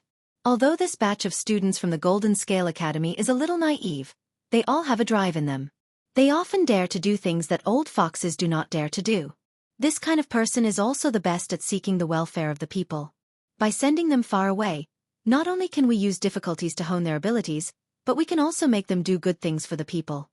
Her way of thinking was different from others, but she always had her reasons. With that said, Feng Zhen understood. Stubborn diseases need strong medicine. My lord's painstaking efforts. I hope they can understand. Jiang Pengji said, "I will guide them." There was always a reason why those places were backward and barren. Perhaps it was a natural disaster, or a man-made disaster, or perhaps it was the collusion of local tyrants and local officials. For example, in some small places on the salted fish dimension, people from a small village with dozens of households would fight to be the village chief. They would show off their official authority, but in private, they would embezzle the tens of millions of assets from the village's immigration plan. In ancient times when information was not developed, there were many examples of such corruption. This phenomenon was the stubborn disease that Feng Zhen spoke of. The students from the Golden Scale Academy were a strong medicine. Even if one dose could not eradicate the disease, it could more or less improve the focus of the disease. Has Wen Zhang sent any battle reports today? Jiang Pengji had been paying special attention to the situation in Zhongzhou recently. She would ask if there was any new news almost every day. Yes. When Feng Zhen saw the orange panda emblem stamped on the envelope, he was shocked. Previously, the battle reports sent from Zhongzhou were all green emblems, which meant that they were daily news, nothing major. According to the weight of the battle reports, the emblems stamped on the envelope were green, yellow, orange, crimson, and pure black. Although the orange emblem was not at the level of using fast horses for transportation, it also meant that the situation in Zhongzhou had changed. They needed to be vigilant. Jiang Pengji opened the battle report and read it carefully, then put it away and burned it. When the next battle report arrives, send it here immediately. Feng Zhen was anxious. The situation in Zhongzhou has changed? Jiang Pengji smiled and said, "There has been a change, but it's a good thing. As for how big a good thing it is, I'm not sure yet." "You Abba. Why are you hiding it?" "Of course it's to build momentum. What else? There are no coincidences in this world, only painstaking planning. You should understand this principle, old chief." "You Abba. Build momentum?" Jiang Pengji said, "For the little enemy in my belly." Chapter 1794. The old chief would not be surprised if he heard it from someone else, but it was different when it was Jiang Pengji who said it. How could she not know Jiang Pengji's temperament? "Although I can't see your expression right now, I can guess that you must be very surprised, right?" Although he was asking a question, his words were full of certainty. Jiang Pengji understood him as much as the old chief knew Jiang Pengji. "You Abba. I am indeed a little surprised. You don't look like someone who would do such unnecessary things." In the eyes of the idle audience, it was human nature for parents to plan for their children. It was a parent's duty. However, this judgment was not very useful in Jiang Pengji's era. The Federation did a survey. More than 73% of the people were unmarried and infertile. They would rather spend their time and energy on work, creating value, enjoying life, and accompanying their lovers. Very few people would like to raise a child and teach a baby who is like a blank piece of paper to learn about the world bit by bit. Firstly, many young people felt that they were not capable of playing the role of a good parent and could not be responsible for the other's life. Secondly, the Federation had a perfect system and organization. The quality and efficiency of teaching children were better than that of young parents. Thirdly, with the rapid development of economic civilization, young people were under great pressure to survive. Even if they were to take care of their own children, they would let the family robots take care of them. Since the introduction of the artificial incubation chamber, this trend slowly became mainstream.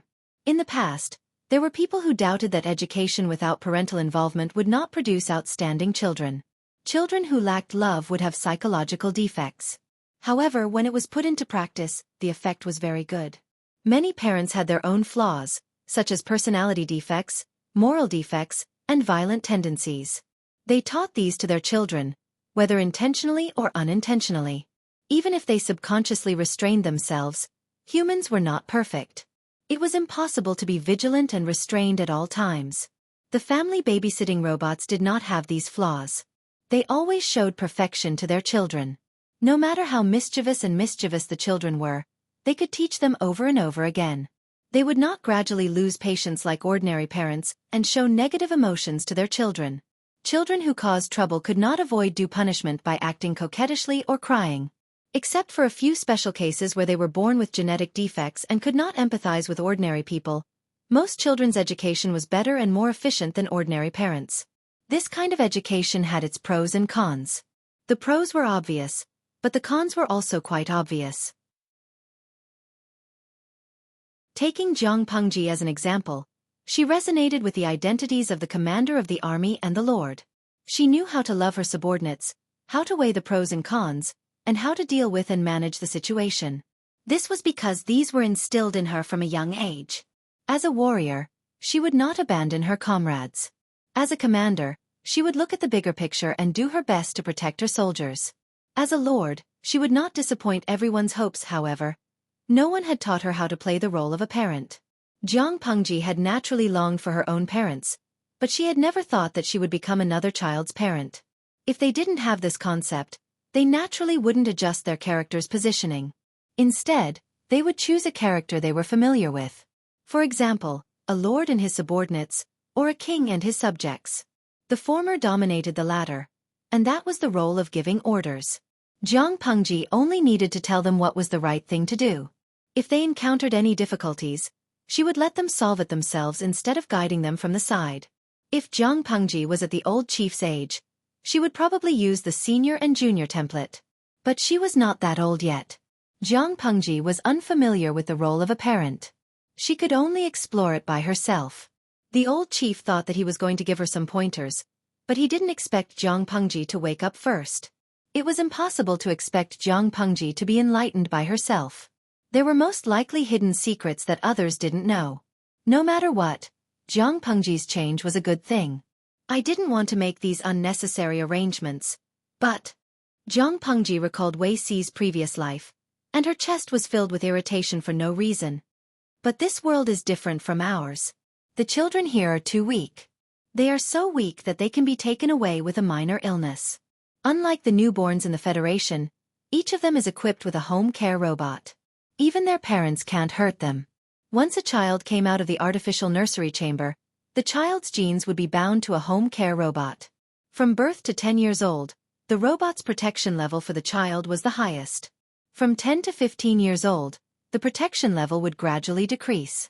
After 18 years old, the protection level would be completely separated from the home care robot. During the protection period, even the parents could not harm the child with any malicious intent. In this era, it was impossible for a child to be beaten, scolded, or to be strangled or drowned in the toilet just because it was a girl.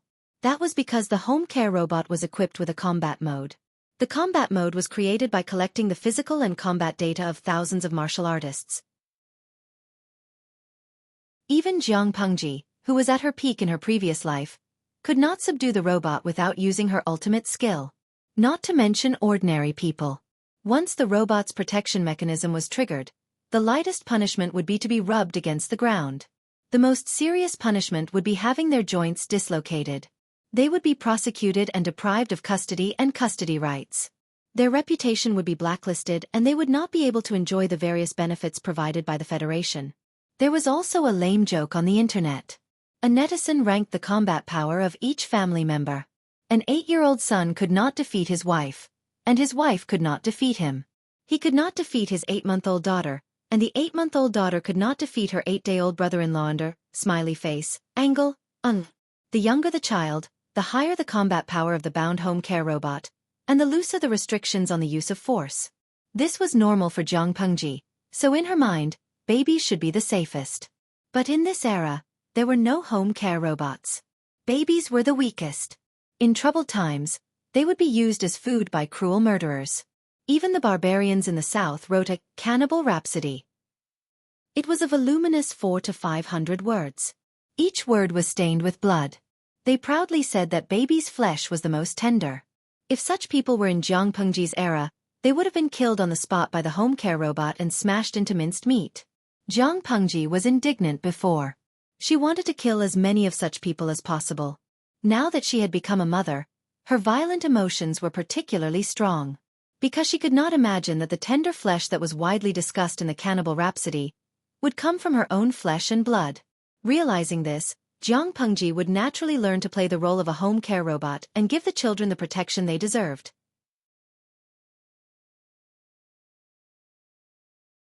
Chapter 1795. Jiang.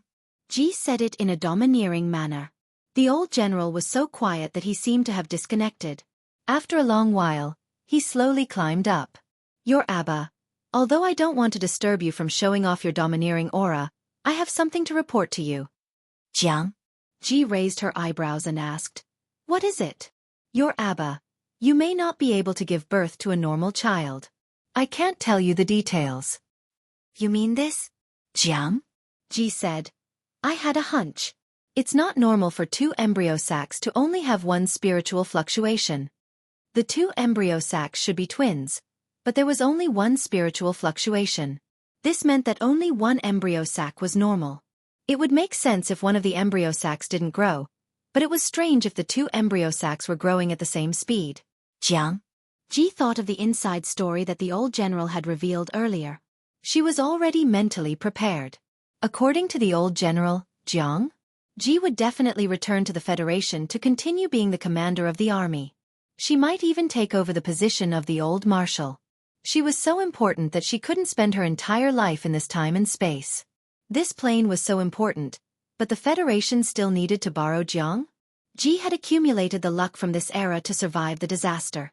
Then, she needed someone to take over and maintain the dynasty, so that the luck could continue to flourish and even improve. After thinking about it, Jiang? Ji felt that the old general was the most likely candidate. This was because she had only met one old acquaintance so far. The old general's ability also fit the criteria. Of course, this was only her guess. When she found out that the embryo sacs were abnormal, she was even more certain. The body prepared for the old general couldn't have an owner. That was because seizing someone's body was a capital offense in the Federation.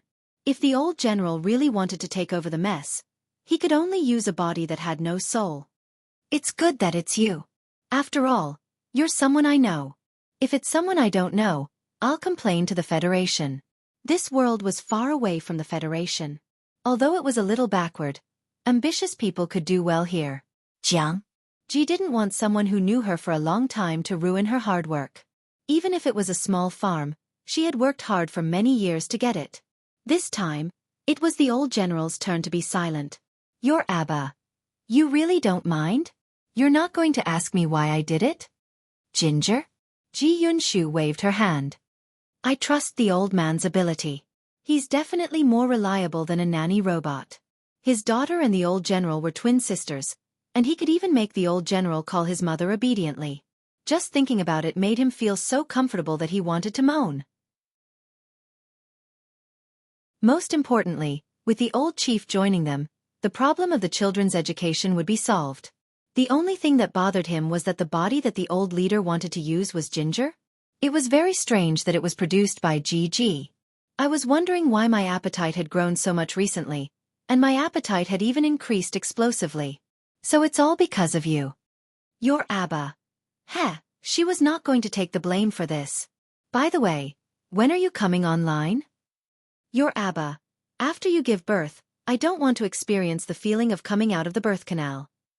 Ginger? Ji Yi's face darkened. Ampy. You make it sound like she's reluctant. No, Ginger? Ji Yunshu suddenly thought of something. If the old general came online with a new body, who would buy things for her in the future?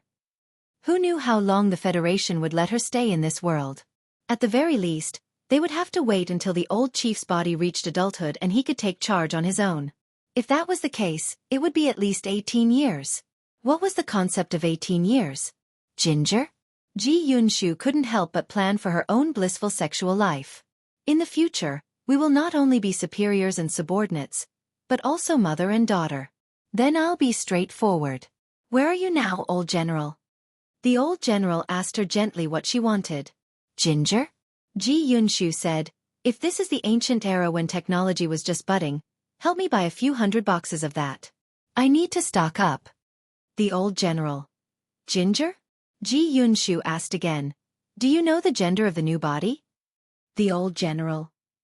Whether it's a man or a woman, you have to be responsible for yourself and your partner. It's very painful to give birth frequently, so you should buy more.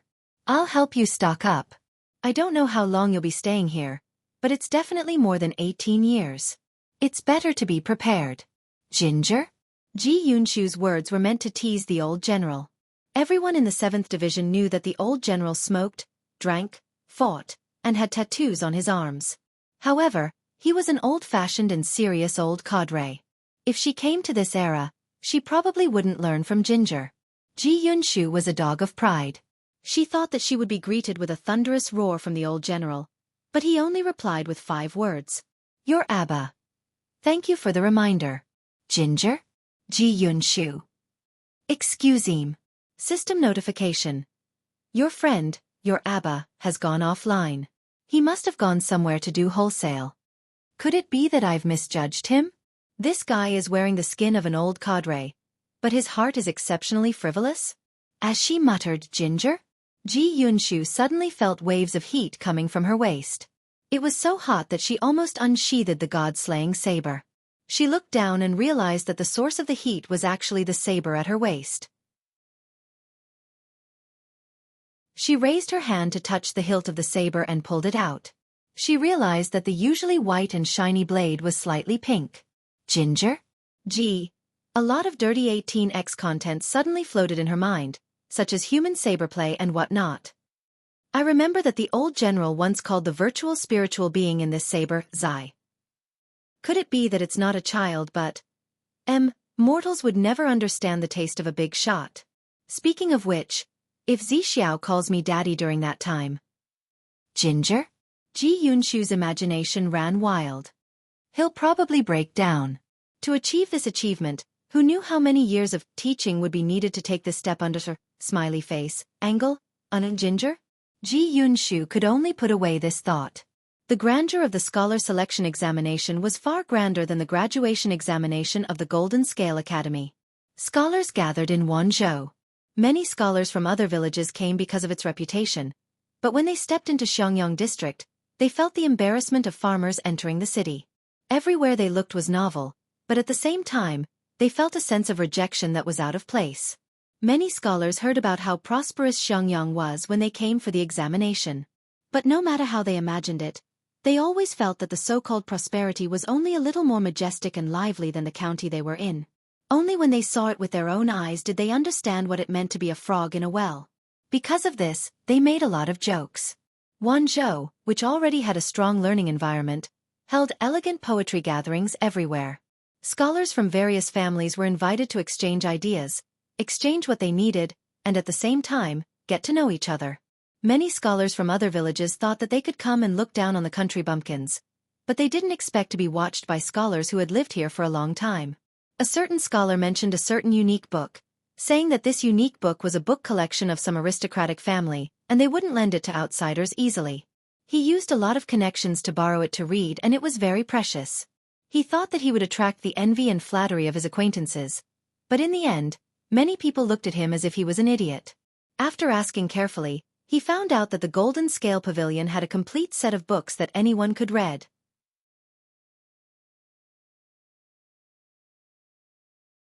Chapter 1796. The Duke of Lanting is too despicable. Such arguments were occasionally heard in the tea-houses and taverns, but the crowd did not argue with them. They thought it was a few hotheads who wanted to use such methods to become officials. It was not like there was no such example in the past. In ancient times, a scholar criticized a certain monarch in the market. The monarch did not kill the scholar for the sake of his reputation. Instead, he tied the scholar up and sent him to the monarch. The monarch asked the scholar why he criticized him. The scholar spoke with fervor and assurance. Every incident touched the monarch's heart and pointed out the hidden dangers that the monarch was most worried about. With a series of actions that were as fierce as a tiger, the scholar caught the monarch's attention. From then on, he stepped on the clouds and was promoted all the way. The monarch earned the reputation of being a kind and generous beau loup. The scholar also earned the reputation of being an intelligent and resourceful horse. The story of the monarch and the minister was passed down as a legend by the later generations.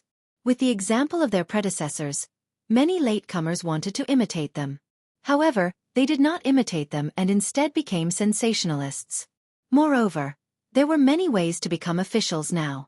The scholars from poor families did not need to use such a suicidal method to gain fame. The imperial examinations were around the corner. Those who wanted to use such a method to gain fame were either stupid or stupid. Talented people were not afraid of the imperial examinations. Those who should be on the list would still be on the list. Without talent, even if they gained fame, they would only be a joke to others. How is the Duke of Lanting hateful?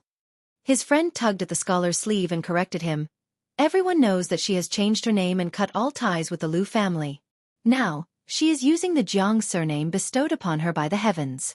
You should respectfully call her Lady Jiang. If he used the old title once or twice, it could be said that he was not used to it.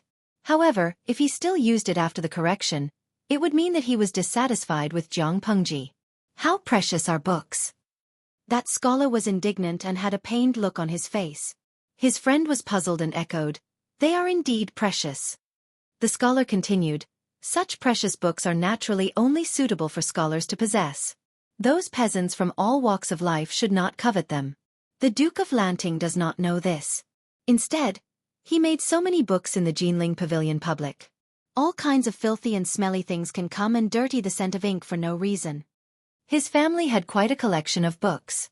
Although he didn't think that his collection could compare to a noble family like the Feng family, it was more than enough to beat up a poor family. In his hometown, there were many scholars from poor families who flattered him in a roundabout way. They did not even hesitate to send their own sisters, and daughters to please him, just to borrow his family's books for a few days. He had been proud of this for many years and looked down on those who came from a poor family. No foundation was no foundation. Where was the arrogance of a scholar's character in his bowing and scraping manner?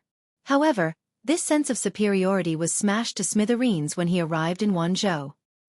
He had seen many scholars from humble backgrounds spend several years in the Golden Scale Pavilion, following the lectures of the great Confucian scholars nearby. Their knowledge and experience were more than 3 streets behind him. Yesterday at the assembly, he had been ridiculed by 2 disciples from a poor family for being a frog in a well, and they had called him a country bumpkin from the countryside. He had always been the one looking down at others from above. Since when did others have the right to mock and ridicule him? The disparity was too great. He was unable to accept it. The more he thought about it, the angrier he became. After going around in circles, he felt that everything was Jiang Pengji's fault. Books were owned by the aristocratic families. The poor could only bow and scrape to have the right to peep into the sea of knowledge. The commoners should be ignorant for life. This kind of extreme thinking lingered in his mind like a messy cluster of thorns, growing and spreading in his heart. Originally, he was confident that Toad Palace would win, but after coming to Wanzhou and seeing so many unscientific poor families, he suddenly felt a pain in the ass. If the poor were like this, how could those aristocratic families who had a long foundation be? The atmosphere of the imperial examinations was not proper. Asking him to take the exam with the poor was an insult to him. It was fine if he did not take the exam. He was not the only one who held this kind of thinking. The temple is small, but the wind is strong. The pond is shallow, and there are many turtles. Chongqing listened and frowned. Her eyes were filled with disdain for these people. He doesn't have much ability. He doesn't reflect on himself and instead picks on others. How can he be so arrogant? Pfft. It's just a funny joke. Why does Chongqing care so much? In the private room, Wan Xiao'er and Chongqing sat opposite each other. The room they were in was not far from the table outside, so they could hear it quite clearly. Chongqing said, "I feel indignant for Brother Rongli. He actually has to compete with such a despicable person." Wan Xiao'er laughed. "They speak so bluntly. They may not be qualified to participate in the imperial examinations. If this kind of person is allowed to climb up, the commoners will suffer." Little did they know that the two of them were not the only ones who heard this. Jiang Pengji, who was in the private room next door, also heard this. She came out purely to relax. She wanted to see the commoners' lives, but she didn't expect to hear such harsh words. It's better to eliminate this kind of idiot from the beginning. Letting him enter the written exam is a waste of my paper and ink. Most of Jiang Pengji's subordinates were poor, but there were also many aristocratic families.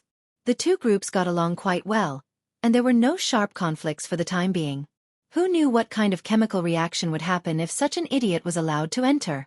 She walked back and asked Wei Ci to send people to investigate. She found that there were many idiots like this. I thought this kind of idiot was one of a kind. I didn't expect them to be assembly line products made from a mold. Jiang Pengji yawned and said sleepily, "Eliminate them by manipulating in the dark. If their character and morals are not good, they can't be used no matter how talented they are." Feng Zhen and the others agreed on the surface, but they were secretly pleased. It was fine if they didn't use their brains, but they actually fell into Jiang Pengji's hands. They really didn't know how to spell the word death. After all, this kind of idiot was in the minority. The first imperial examinations were held as scheduled.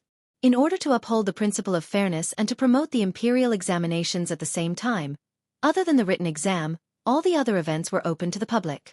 Of course, not everyone could come and watch this open event. I heard that Lord Jiang once attended the graduation assessment of the Golden Scale Academy's students. Why is there no sign of him in the imperial examinations? Could it be that they looked down on the scholars? Someone else said, "Wasn't Lord Jiang assassinated that time?" There are many scholars in the imperial examinations. There are crooks mixed in with the honest folks. They have to consider Lord Jiang's safety. With this explanation, many people felt much more at ease. Someone else said, "I heard that there will be a big change in the next imperial examinations. We haven't even finished this year's examinations and you're already thinking about the next one?" Of course I'm thinking about it. If there's no next imperial examinations, how can we scholars from humble backgrounds become officials and serve the emperor? All kinds of rumors spread among the scholars. Time passed day by day. After 3 rounds of screening, only 50 people entered the court examinations. The rankings of the other scholars were out. Among the 50 people in the court examinations, more than 70% of them were scholars from the Golden Scale Academy. The students with the worst results were within the top 500. When the statistics were out, many people who were pessimistic were slapped hard in the face until their faces were swollen.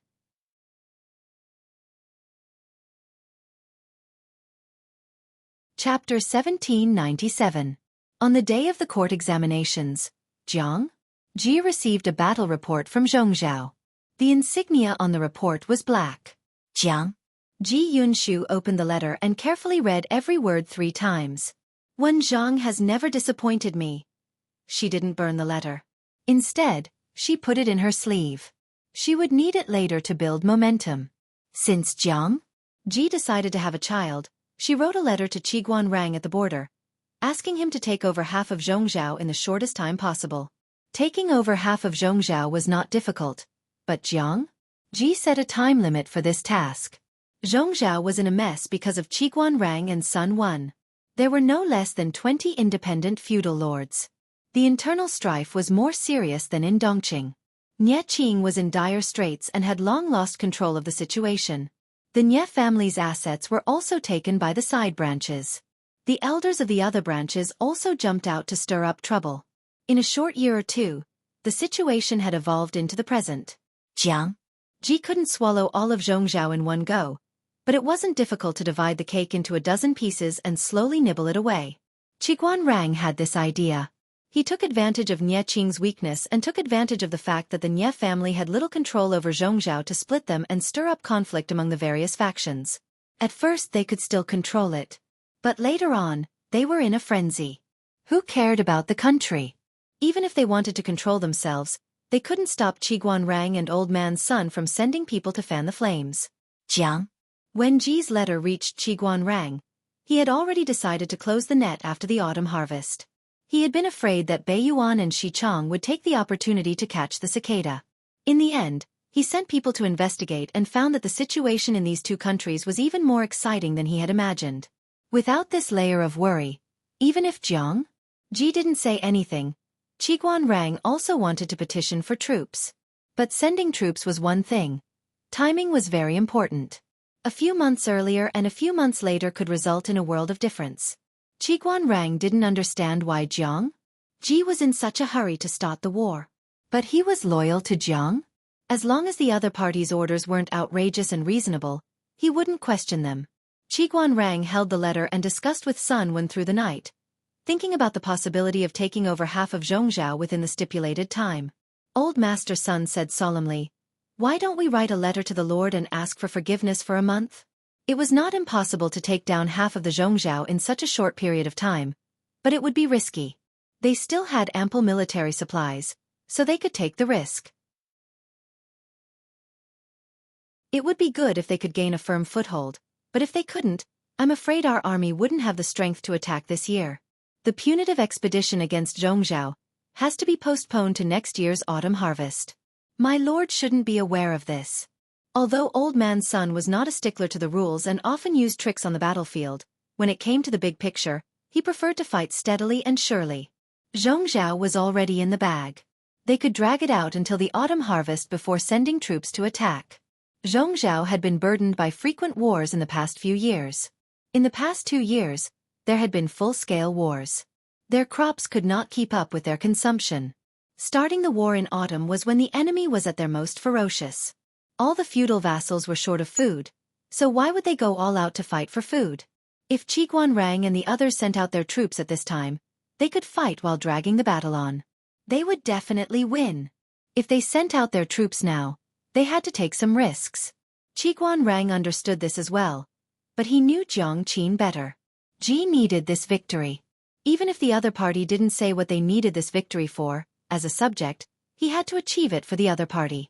Qiguanrang's attitude was firm, and Old Man Sun compromised. The two of them planned for several days and finally found a breakthrough. Old Man Sun watched Qiguanrang not sleep for several nights and had an absurd thought. Could it be that Qiguanrang had feelings for his lord that surpassed that of a ruler and subject? Old Man Sun asked in private, but Qiguanrang flatly denied it. Don't talk nonsense. It's impossible. Old Man Sun was speechless. Old Man Sun was experienced and knowledgeable. He didn't believe that there was such a pure friendship between a man and a woman. The facts proved that there was. Jiang. Wasn't Ji and Qiguanrang enough? Or should he say Jiang? Other than Ji and Wei Ci, the feelings of all men were so pure. Under her smiley face, angle. Unless they didn't treat Jiang Qin as a woman at all. Ji Dexiang was a woman, and he was a straight man, so he was naturally a close friend. Qiguanrang hadn't slept much for a few days, but he was even more energetic. He was high as if he was on steroids. I have a feeling that something good will happen if we take over half of Zhongzhao. His lord didn't fight a battle unprepared. She suddenly asked Qiguanrang to send troops to Zhongzhao. There must be a reason. Sun Wen was speechless. Old Man Sun felt that taking over half of Zhongzhao was a great thing. What could be better than this? Beiyuan and Xichang surrender to them? Unifying the 5 countries in minutes? After guessing for half the night, Old Man Sun yawned and went to catch up on his sleep. He left the tactical arrangements and mobilization of troops to Qiguanrang. I'm old, I don't have much energy. Old Man Sun stretched his back and looked in the direction of Zhongzhao, deep in thought. He had dreamed of his homeland countless times and had thought of 10,000 ways to take revenge on the enemy. When this goal was about to be achieved, the old man didn't feel the joy he had imagined. Instead, he felt empty. It wasn't the emptiness of being disappointed, but the emptiness after feeling refreshed. Smiley face, angle. Under the careful planning, the civil and military officials cooperated well. The chess pieces that had been planted were put to use one by one. Zhongzhou was like a domino that had collapsed. They looked strong, but when they encountered an enemy that was closing in on them, not only did they fail to defend their position, but they were also completely annihilated. In just 21 days, of the 33 counties in Zhongzhou, 4 prefectures and 16 counties fell. A few days before conquering the 4th prefecture, Qiguanrang sent a messenger to Jiangxiang. Ji Yunshu used the highest grade black emblem to send the battle report. Half of the Zhongzhou had fallen into his hands, and the first palace examination had entered its final phase. This palace examination would be called the Fight of the Immortals in later generations. More than half of the scholars were the cornerstones of the second generation after the founding of the Zhong dynasty.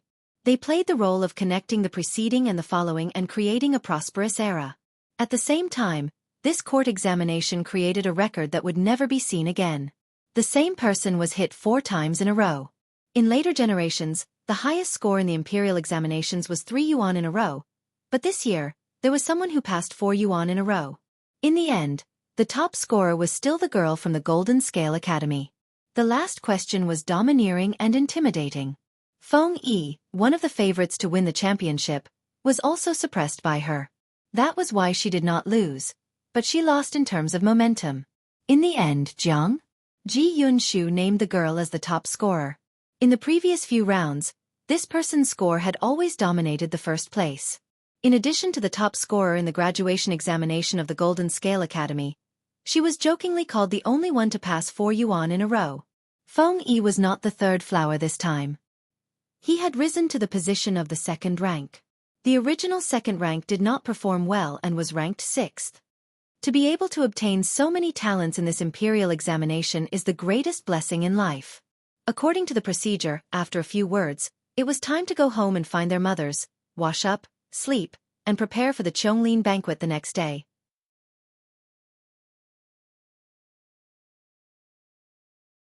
Chapter 1798. The 5 countries will unite and Ziwei will descend from the heavens. These words reverberated in everyone's hearts and did not subside for a long time.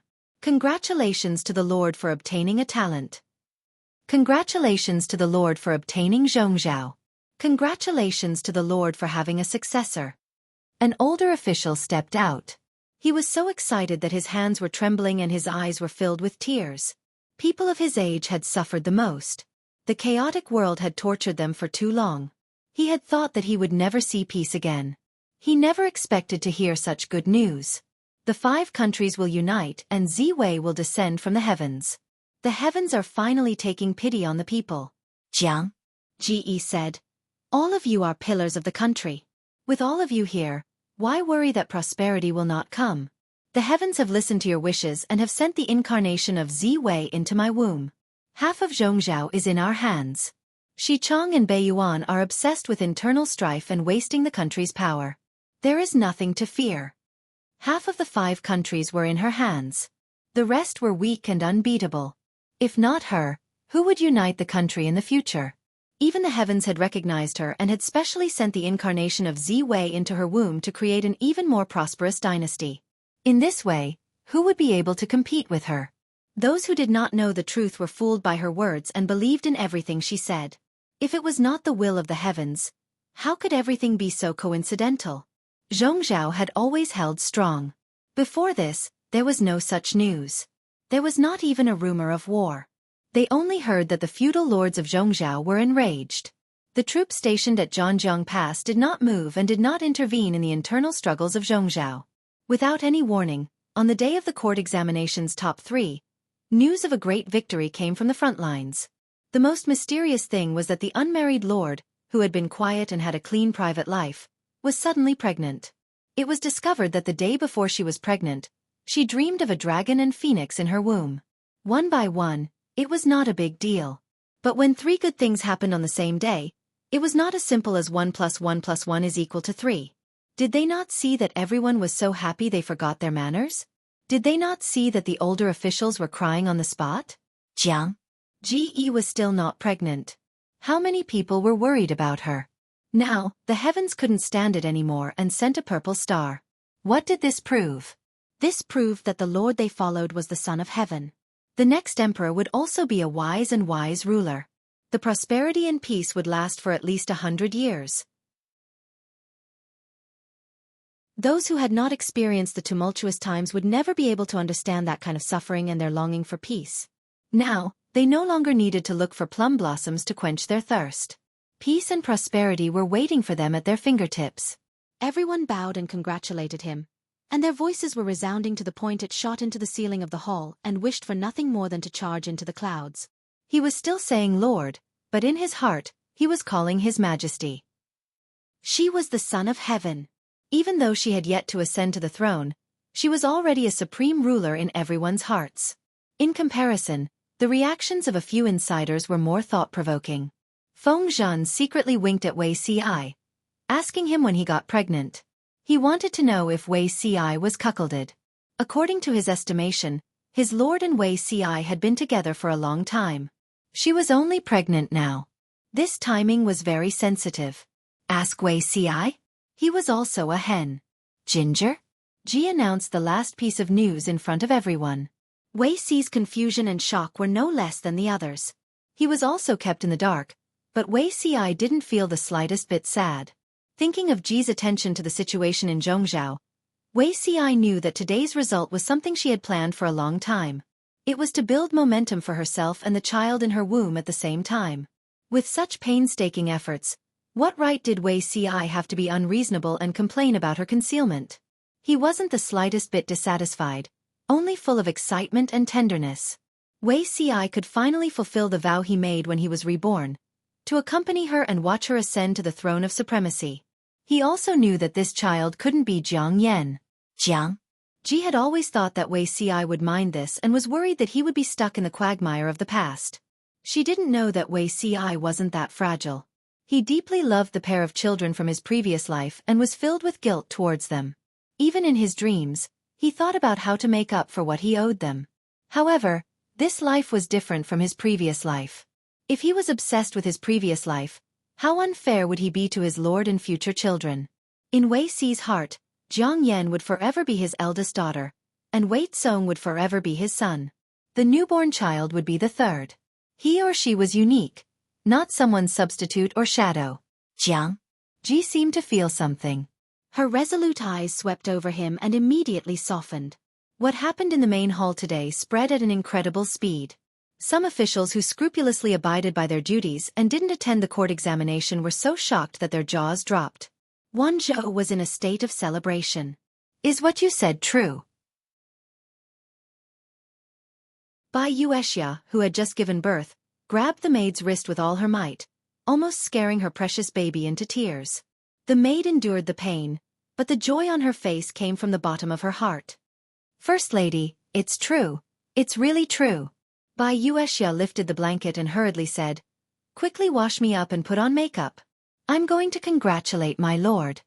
The maid and the wet nurse were shocked and hurriedly pulled Bai Yuexia back to prevent her from running out and catching a cold.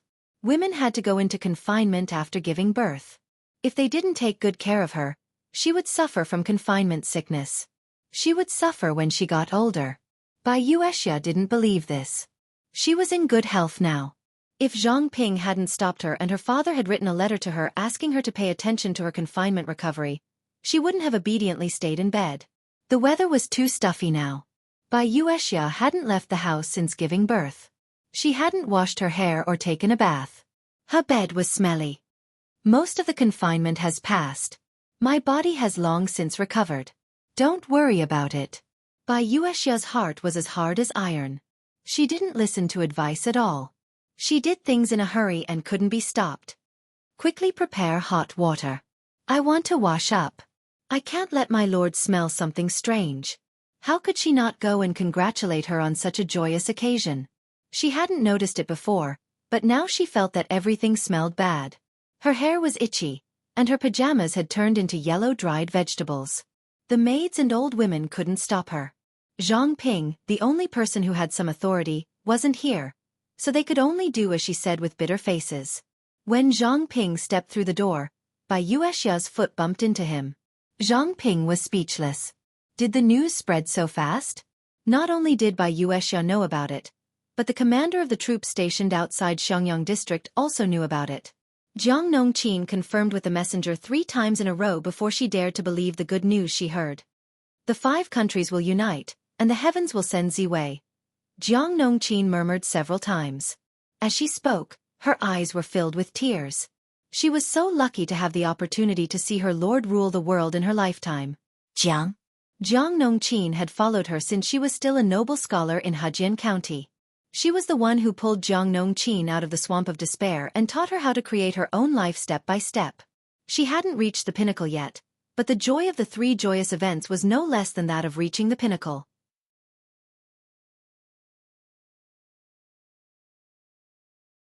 Chapter 1799. This is what it means to have the outcome set in stone. Huang Song sat on the porch and watched his son and daughter study. With his beloved wife by his side, he could be considered a winner in life. The warm family time was ruined by Jiang Ji's news broke.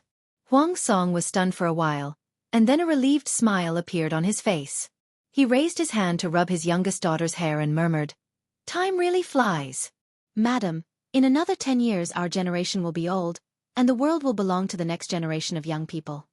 Qi Chaolan raised her hand to cover Huang Song's hand and playfully played with his fingers. "It's been more than 10 years. There's still a long way to go. Are you admitting to being old already?" Huang Song said, "You have to admit that you're getting old. The iron tree that hasn't blossomed or borne fruit for 10,000 years is now bearing fruit. With such a mother and such a prestigious background, your future is destined to be extraordinary.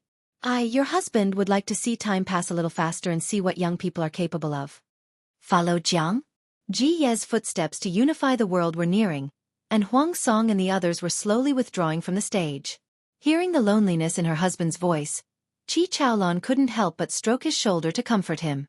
"Lang Jun, don't blame me for that." If Qi Chaolan had not used herself and their child to persuade Huang Song to stay, Huang Song would probably have committed suicide in that battle. To him, dying before he was defeated was not necessarily a bad thing. If that was the case, they wouldn't have to remember that they were losers for years and years. The winner would walk further and further away from them. If Huang Song did not live well, Qi Chaolan would also feel guilty. Huang Song said, "What nonsense are you spouting? How could your husband be so narrow-minded?" In the beginning it was indeed inconvenient. For example, when he went to the Golden Scale Academy to pick up his wife and children, he was stopped by the gatekeeper. If he was still a duke, who would dare to stop him? However, after so many years, Huang Song had gotten used to it and thought things through. Everyone had their own ambitions. Staying with his wife and children might not necessarily lead a blissful life. Ascending to the 9 heavens might not necessarily lead a smooth journey. It was lonely at the top. Once a person's position changed, changes would follow. He only hoped that his young friend could still maintain his original intentions after he became a 9-5, and that everything around him would not change with the change of his identity. If he really wanted to talk about guilt, "Your husband feels a little guilty towards Madam," Huang Song said abruptly, causing Qi Chaolan to look at him in confusion. He smiled. Back then, Meng Zhan wanted to adopt a girl from the same clan as his daughter and give her to me as a concubine. "Madam, do you remember what you said?" Qi Chaolan had an awkward expression.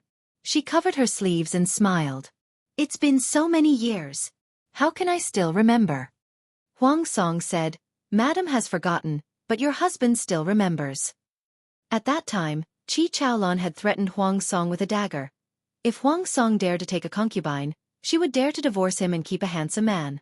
At that time, Qi Chaolan's aura had soared to 2.8 meters. Huang Song was so scared that he almost knelt down. "What you, Huang Bogeo, can do, Qi Chaolan can't?" Lu Shi was able to become a marquis as a woman, and I have 3,000 elites under my command. Can't I do the same and start from scratch? When the time comes, when I become a feudal lord, why can't I have 3 husbands and 4 attendants? Huang Bogeo, I have the support of my maternal brothers, and I have a famous master. I have learned the art of war from my father since I was a child. If it were not for the limitation of being a woman, I would have joined the army by now. Do you really think that I am a housewife who guards her own backyard? Do you think I can or can't do it? Every word was vivid in her ears. Now that she thought about it, it was indeed Huang Song who had held her back. She had the ability, but she did not have the opportunity to see the wider world. She was confined to the backyard to guard her own backyard. Marrying him was probably the worst decision Qi Chaolon had ever made in her life. However, Huang Song was still grateful that Qi Chaolon had caught a glimpse of him back then. From then on, she fell in love with him and insisted on marrying him. Speaking of which, Huang Song asked Qi Chaolon, "Madam, do you think your husband is as handsome as before?" Qi Chaolon raised her eyebrows and asked, "What do you think, Lang Jun?" His face was twice the size of a young man, and his double chin was showing. Thinking about how Huang Song was already in his 30s, it was common for middle-aged men to put on weight. Qi Chaolon did not despise him. Huang Song took a deep breath. His belly had yet to shrink, and he suddenly felt depressed. He still did not believe the words of those famous men. What did they say about being plump and fat being beautiful? It was all nonsense. I'm already middle-aged, and I still have to worry about whether my old face will be despised by my old wife.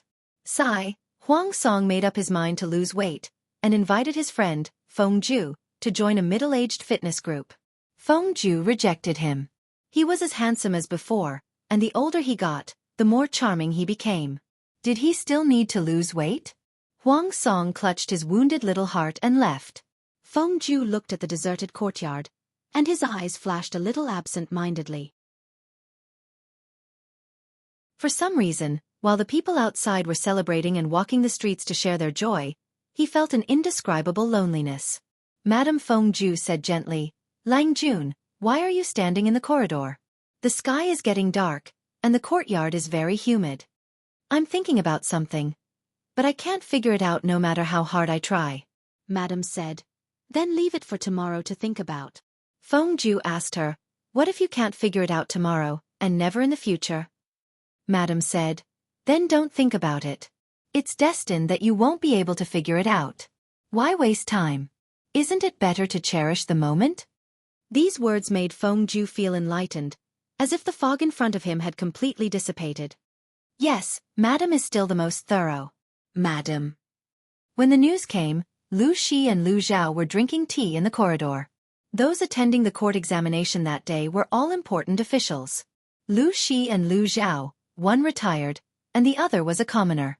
Neither of them could be present. Lu Zhao heaved a sigh of relief. "Sister finally has a child. Our son is safe." Lu Shi took a sip of tea and said, "Safe? Not necessarily." Lu Zhao was almost choked to death by his own father. What? How could it still be dangerous? Why was it so difficult for him to keep his life? Lu Shi looked at the splendid scene in the courtyard. His dark eyes seemed to be shrouded in a thick fog, and no one could see through his heart. The only person who could do it was long gone. Lu Shi said abruptly, "The wind is about to blow. The weather is about to change. The weather is about to change." Lu Zhao looked at the sky and said in surprise, "The sky is quite normal, and there was no mention of strong wind, heavy rain or fog tonight." As he murmured, he suddenly stopped. The wind, the weather. Was it the sky above their heads or... "Father!" Lu Zhao suddenly put down the teacup. The sound of it clattering was particularly clear at this moment. Lu Shi got up from the mat and said faintly, "No matter who wins or loses, don't get involved. When gods fight, they don't care about family." Lu Zhao's chest was beating violently, and an ominous premonition spread throughout his body. "Father, are you going to deal with sister?" Lu Zhao clenched his fists. Lu Shi suddenly laughed out loud. "Why would I? I'm just like you, watching the fight between the gods."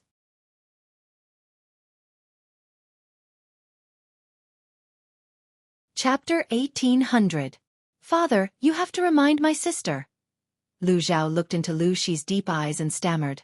His voice gradually trailed off. No matter how slow he was, he knew he had said something he shouldn't have, not to mention that Lu Zhao wasn't stupid at all. Lu Shi's deep eyes fell on his son and he asked him in a relaxed tone, as if he was asking about the weather, "Remind what?" "Remind that my sister might be in danger." After all, she's been very kind to us all these years. Before he could finish his sentence, Lu Zhao noticed that his father's eyes had become particularly scary, giving him an unusual amount of pressure. Lu Zhao didn't expect his father to have such a dangerous side. On second thought, if Lu Shi was really an ordinary scholar, he wouldn't have been able to suppress the local bullies in Hu County, let alone become famous in Dongqing. Lu Shi was still ruthless, but he had been cultivating himself and had been hiding it well. People gradually forgot that he used to be a ruthless person that everyone was afraid of. In the face of such a strong pressure, Lu Zhao's eyes revealed an indescribable complexity. Being neutral can still benefit from both sides, but once you choose a side, it'll be fine if you win, but it'll be beyond redemption if you lose.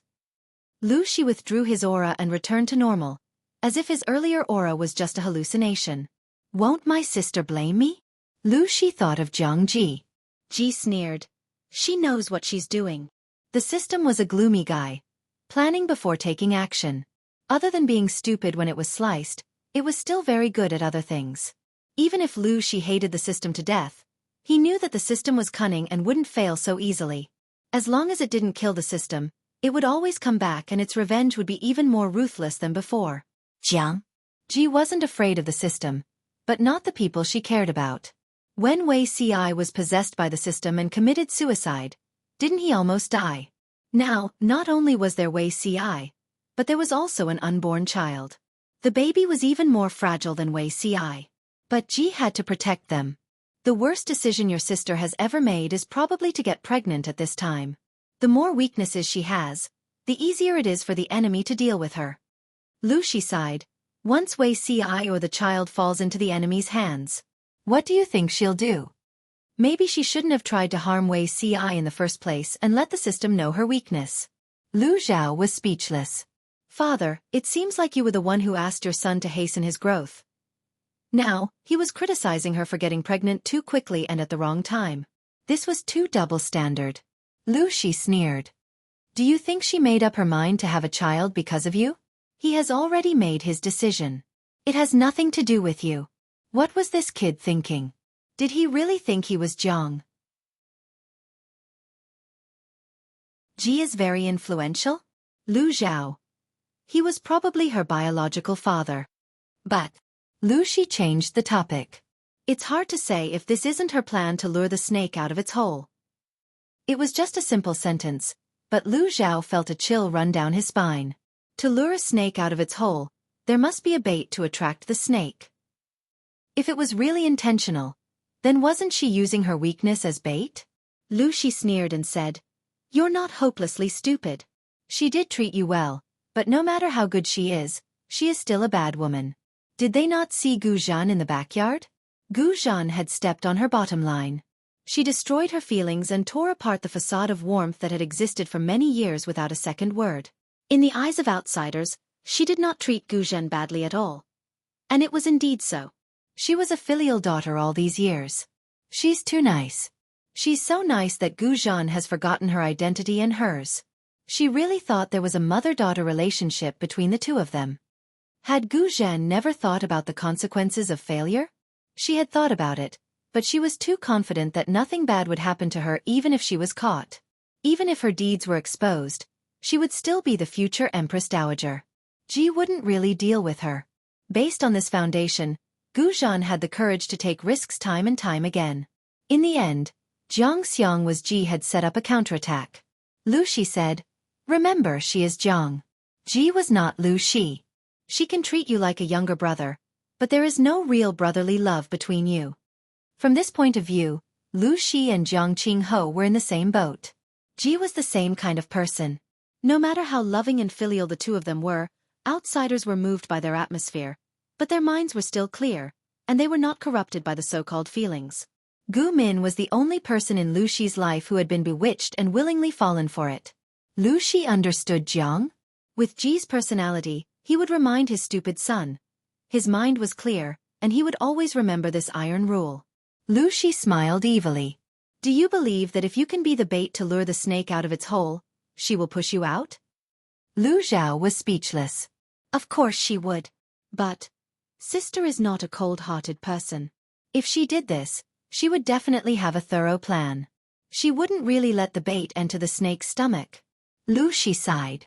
Of course. Otherwise, wouldn't she be the one who lost? It was understandable rationally, but it was unacceptable emotionally. This was the situation. Regardless of who Jiang was, who was the bait that Ji had pushed out? When the bait found out the truth, it would be hard to accept. Lu Zhao said, "Maybe we're thinking too much?" Xueqi snorted and didn't answer. Thinking too much? No, he would only think that he was thinking too little. Jiang. Ji had fought with the system so many times and even had the upper hand. He should have known that this woman was not a good person. Xueqi didn't believe that there was no consideration of luring the snake out of its hole during this pregnancy. Let's wait and see. Once they have a winner, we'll have peace. Xueqi sneered. You don't have to worry about your sister. Her life will not be in danger. As for you, the only person I'm worried about now is you. I'm afraid you won't be able to die in peace. Whether the system won or Jiang, Ji Shengli, Xueqi couldn't live without the feelings of the system. No matter how much the system despised him, it still needed to absorb him to increase its strength. Jiang? Needless to say, Ji now had a human body, but he could faintly sense that Jiang? The knife at Ji's waist was very scary. It didn't matter to Xueqi who won or lost. Sigh, when the gods fight, the mortals suffer. Xueqi felt that he could still save them. At the same time, Jiang?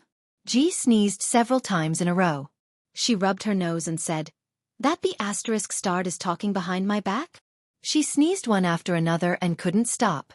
If this continued, she wouldn't be able to hold in her pee. Wei Ci said faintly, "Now that the master has made such a fuss, how could there be fewer people talking behind your back?" Due to the backward communication in this era, Jiang? Ji would definitely dominate the hot search list. It was guaranteed that the 1st to the 50th would be related to her. He wasn't the first person to know the good news.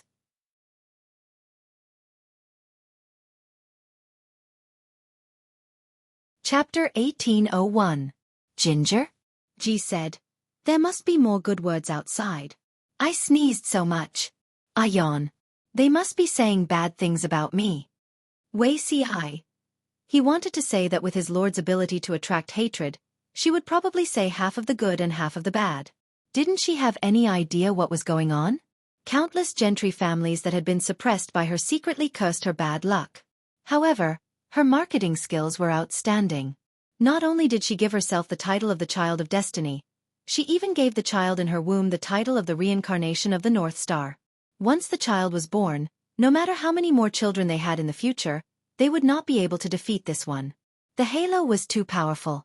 Not to mention fighting for it, they probably couldn't even think of fighting for it. But, will it be bad for the child if he's too famous? Wei Ci was afraid that he would carelessly praise the child to death while raising her. Moreover, the one who would be praised to death was his own mother. That would be a pain in the ass. Ginger? Ji twirled the toothpick and bared her teeth. What's wrong with it? Children should be cool. Otherwise, why would I call you my child? Wei Ci. If the child were to die from excessive praise, the mother would be the main culprit. After all, everything is unpredictable. Just like Wei Tsong in his previous life, Wei Ci did not want this child. To be precise, he did not expect to have this child. It would be fine if it was a girl, but if it was a boy, not only would it shake Her Highness Jiang Yan's legitimate status, but it would also threaten His Majesty's life. The situation in the court could not tolerate such a legitimate son. When he found out that this child was specially born by Her Majesty to continue the Wei family's lineage, Wei Ci's emotions were so complicated that he could not be sorted out. Of course, the child could not be ruled out as Her Majesty's entrapment, but half of it was planned for Wei Ci. With this thought in mind, Wei Ci felt that it was a great gift from the heavens and did not dare to ask for anything else. He wanted to raise Wei Tsong well. Other than status and honor, Wei Ci had done everything he could. She hoped that he would spend the rest of his life as a famous scholar, doing what he wanted to do and traveling around the world. They didn't have to endure the pain of separation in a chaotic world, and they didn't have to endure the predicament of hunger and cold. Life was like floating clouds, free and unrestrained. Now that he thought about it, Wei Ci had been too subjective and had forgotten that Wei Tsong was not him. What he gave the child might not be what the child wanted. Now, My lord, in this life, I only want this one. The second one was destined to be the threat of boss. Incense offerings and whatnot could go to hell.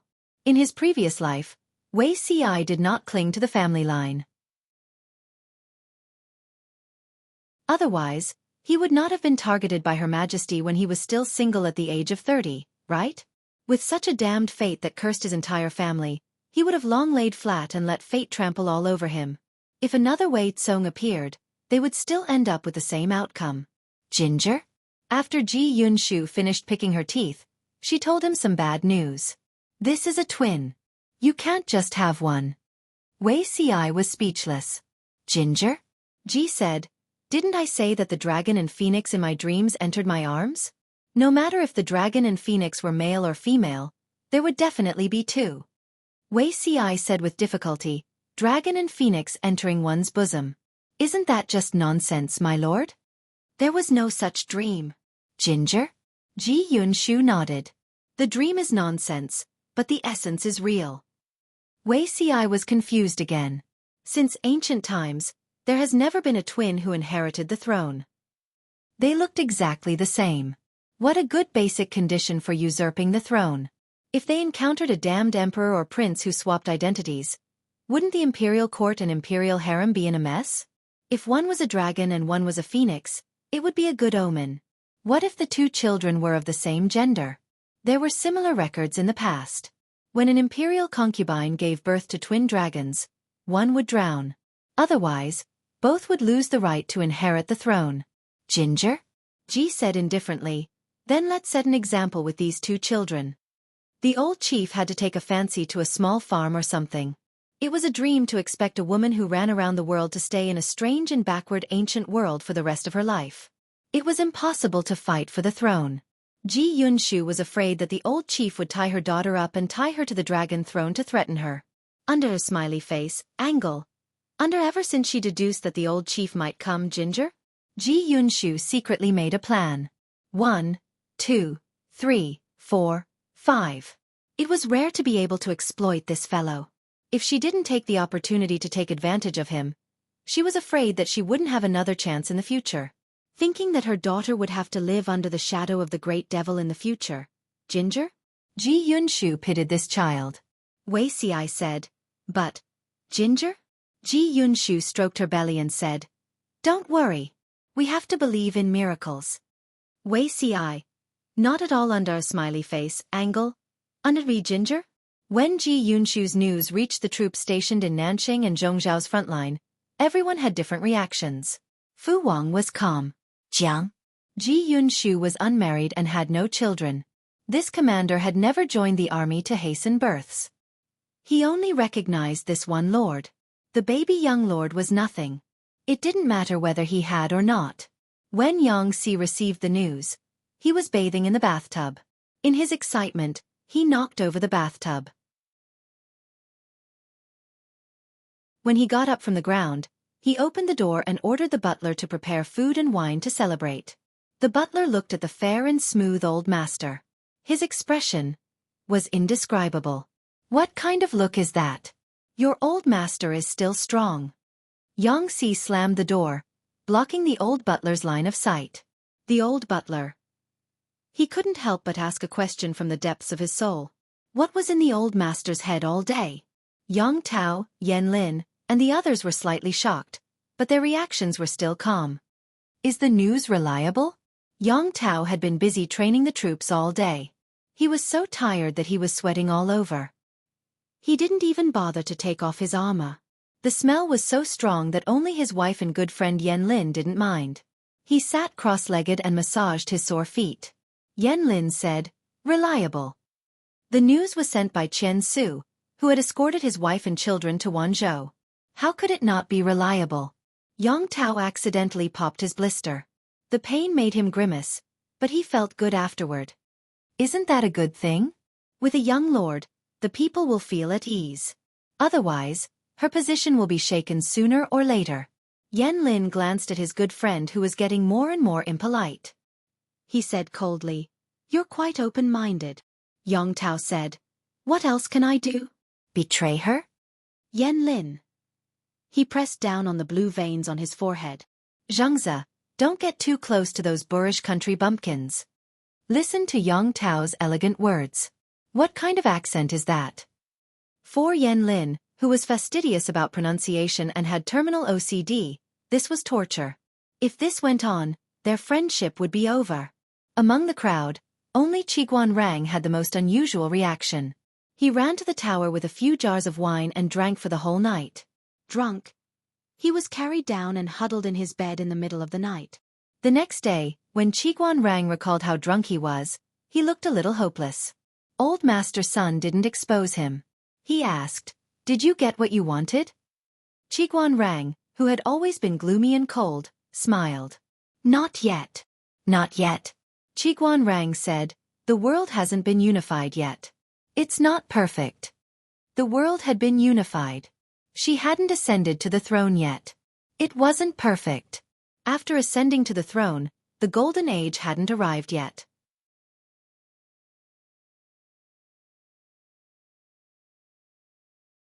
Chapter 1802. This year was of great significance. It was destined to be recorded in the annals of history, and leave a strong mark in the long river of history. Whether it was Jiang Ji's feeling of pregnancy, the purple star from heaven, the loss of half of Zhongzhou in more than 20 days, or the successful completion of the first imperial examination, this batch of scholars officially entered the official career. In a sense, it could almost be regarded as the beginning of a new era. Later generations could peek at a part of this special era from the history books, but those who lived in this era experienced everything firsthand. "Brother Rongli, I really can't bear to part with you." Tenli Pavilion outside the city. Chongqing was not shy at all as she wrapped her arms around Feng Yi's neck. Her eyes were rippling with reluctance. "I still don't understand why Lord Jiang sent you so far away. What's the difference from being sent to the border?" Feng Yi raised her hand to steady Chongqing's waist. Her hand was almost scalded by the touch of her waist. "Nonsense. You're so shameless in broad daylight." Although it was a scolding, her tone was gentle and doting. Her lips were curled into a faint warm smile. "How am I shameless? We are a legitimate fiancé. There are many bolder Langjun and his wife in Wanzhou. Why can't I hug you?" Chongqing wanted to hang on to him. Feng Yi was the top scorer of this imperial examination, but she was sent to the extremely distant border. How could the conditions there compare to Wanzhou? In other times, this would be the place where the demoted officials would be sent to. Thinking of this, Chongqing was even sadder. She didn't know how Feng Yi would be tempered by the border environment after her 4-year term. Feng Yi smiled. Lord Jiang naturally has her considerations for making such arrangements. Now that the world is settled, the people on this vast land are her people. Didn't she nurture the students of the Golden Scale Academy for so many years so that we can benefit the people of the world? There's no reason for Wanzhou to be prosperous while the people of other states and counties suffer. Lord Jiang sent us there to let the people of those places live a good life. Chongqing said, "You speak a lot of great principles, but you don't know how many people are watching." Feng Yi smiled faintly as she recalled Jiang Fei. She recalled the scene of Jiang Ji summoning batch after batch of scholars. She spoke earnestly of her plans. The more outstanding the students, the more impoverished and suffering they would be sent to for a 4-year term. If they could endure the hardships and benefit the local people, it would not be difficult for them to be promoted in the future, and their official careers would also be smooth. If they didn't want to or had a reason to stay away, they could also find a job nearby, but the position would definitely not be high. After all, the positions in Wanzhou were basically saturated, and there weren't many high-ranking positions in the neighboring prosperous prefectures and counties. Even if there were good positions, it would not be given to newcomers like them who had just entered their official careers. This year's top scholar, Lu Zhou, took the initiative to choose a remote place. That place was next to Feng Yi, and it was even more barren. "Don't you feel wronged?" Perhaps it was because she was pregnant, but Lord Jiang was very patient that day. His words were also very gentle. Lu Zhou said, "Mr. Jiang has spent a lot of money to cultivate me. You have spent more than 10 years of effort. A drop of water should be returned with a spring of water. If Lord Jiang needs it, this lowly official will go. Moreover, I have been taught by the headmaster of the academy for many years. I am always worried about the people and always look forward to doing my bit for them. Now that he was fortunate enough to help the people at the border, what grievances did he have? This lowly official entered officialdom to assist Lord Jiang and benefit the people. The people in prosperous places do not need an inexperienced newcomer like me to cause trouble, but the people at the border do. This involved a problem of pursuit. If entering officialdom was to pursue fame and fortune, it was naturally best to stay in a prosperous place, where they would suffer less and earn more. At the same time, because they were newcomers, there was little room for them to play, and they would be buried for no reason. If entering officialdom was to benefit the people and share the burden of the king, where would they go if they didn't go to be an official where they were needed?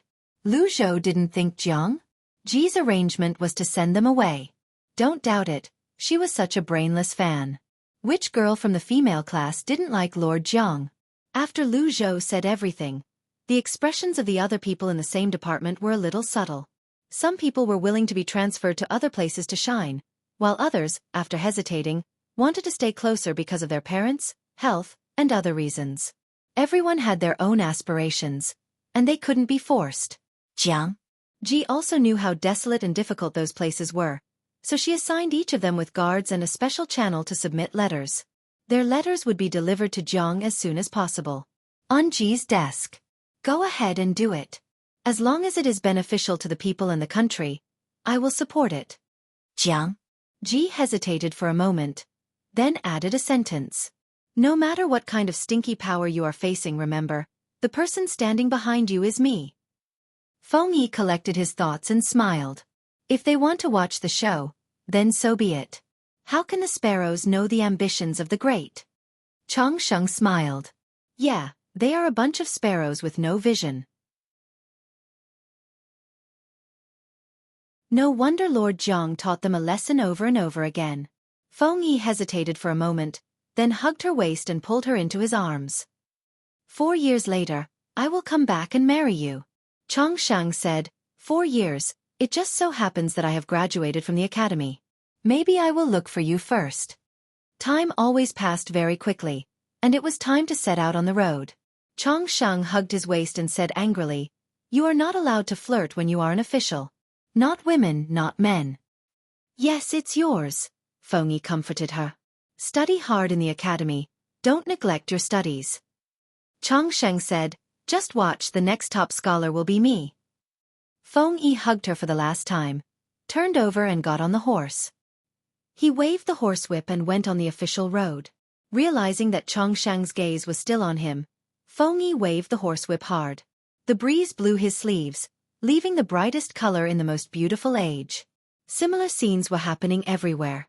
This group of scholars went to a remote place to be an official without a word of complaint. Among them, the majority were students from the Golden Scale Academy. Those who secretly mocked them felt bored and gradually shut their mouths. In many people's eyes, going to a remote place to be an official was demeaning. How many officials in the previous dynasty died on the way to being demoted? These young and vigorous scholars ignored this point and resolutely went on their way, which made many people sigh.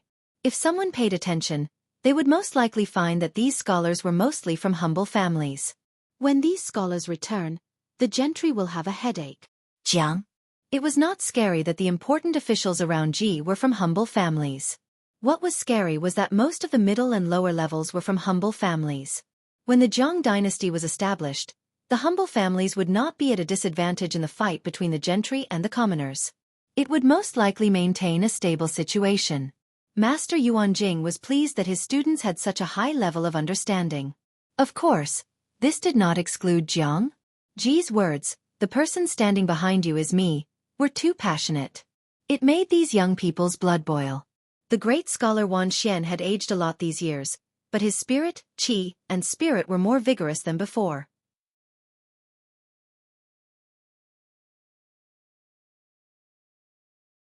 Chapter 1803. Grass Snake Gray Line. Thousands of miles long. It seemed like a bold move, but it actually contained deep meaning and concerns. When she founded the Golden Scale Pavilion and the Golden Scale Academy, she did it under the pressure of the aristocrats. Everyone thought that she only wanted to promote the poor. Although the aristocrats were angry, they did not realize the current situation. Who would have thought that one after another, in the end, everything would be linked to each other and everyone would be trapped? Of course, This method also required charisma. Jiang. Ji undoubtedly had this quality. If I can see these children bring a different kind of vitality to the world in my lifetime, I will have no regrets in this life. Yuan Jing did not teach his students how to pursue fame and fortune. In the end, it was all about one word: people. Benefiting the people, not for their own selfish desires.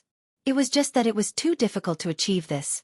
People's selfish desires could not be controlled by external forces. What Master Yuanjing could do was to try his best to instill his own ideas in his students and set an example. He had taught for many years and never became an official. It was also because of his unique stubbornness and perseverance. Wan Xian laughed and said, "I still have a long life." These people were all strong. It would not be a problem to work hard for another 20 to 30 years. What have no regrets in this life? There was only hope when one was alive. Wan Xian fled Zhongzhou in a sorry state. Now half of Zhongzhou was in Jiang Ji's hands. He could go back in glory. As the midsummer arrived, Jiang Ji's popularity was pushed to another peak. Others racked their brains for her, but she lived a comfortable life as a pregnant woman. "Tiske, the young master in my belly is more important than me," Wei Xi said. "Why do you say so, my lord?" "Of course, my lord is more important than the young master."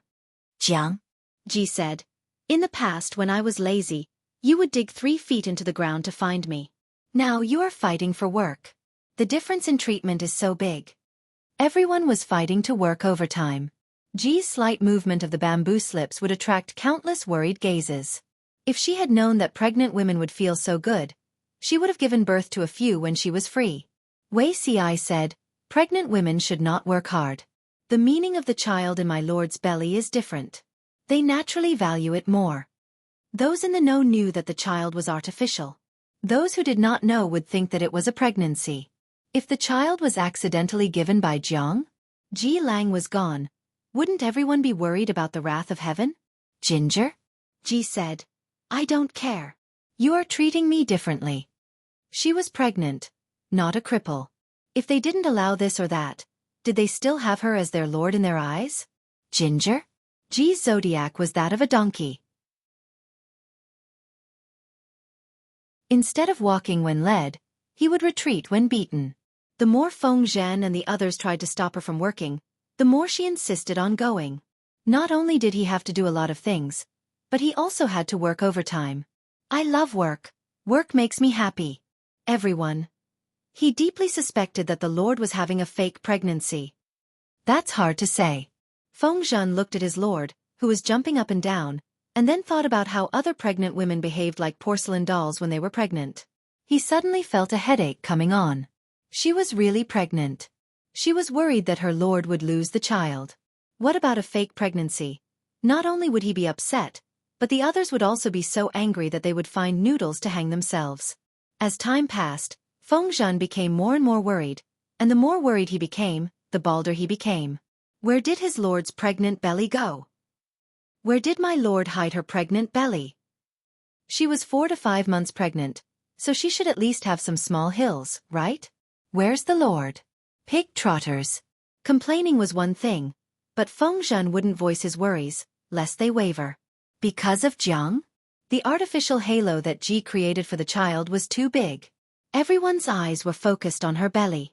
If there were rumors that the pregnancy was fake, when she gave birth to the child in the future, there would be people among the people who would say that the child wasn't her biological child, but that she had adopted it to cover up her lie. Feng Zhan's worries were obviously unnecessary. With Wei Xi sparing no effort to promote the child as a God-sent child and different from ordinary children, who would blindly compare? If the God-sent child was like an ordinary child, then they would feel that it was unreal. Feng Zhen. Wei Xi was shameless. It was fine if it was others, but as the biological father, how could Wei Xi not know whether the child was conceived by instinct or artificially made? Jiang. Ji's unprecedented enthusiasm for work erupted.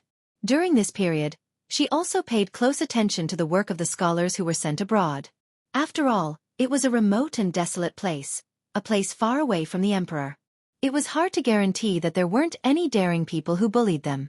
Of course, she also had to pay attention to these scholars to prevent them from losing themselves in an unrestrained place.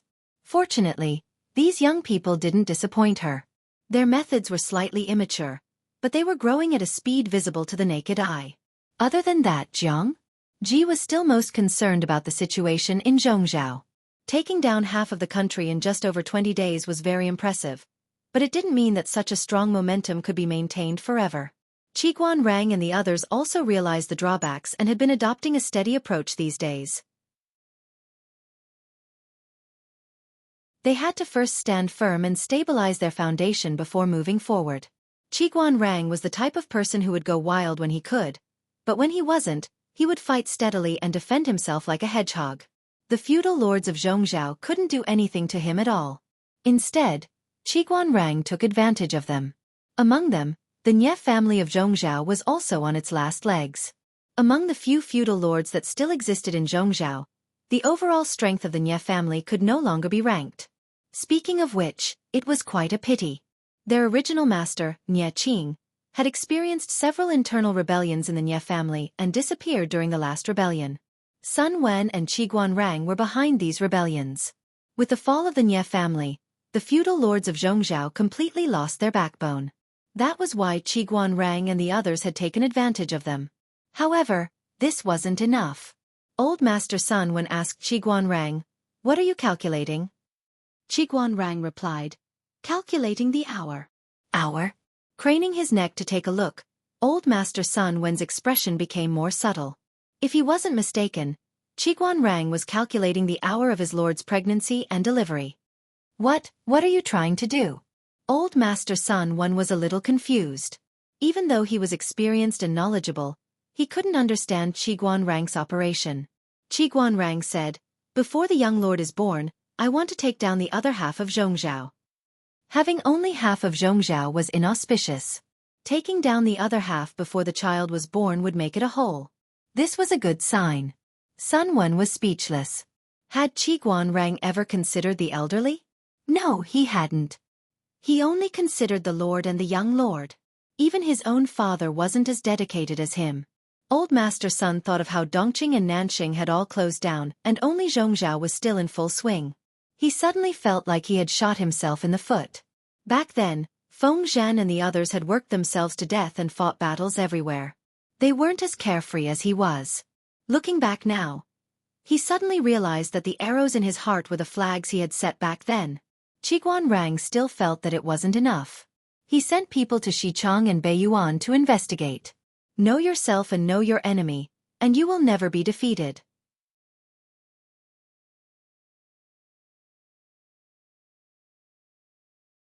Chapter 1804. As the months slowly grew longer, Jiang Pengji's health improved. Ji Yunshu's pregnant belly was still not out, but no one dared to slack off.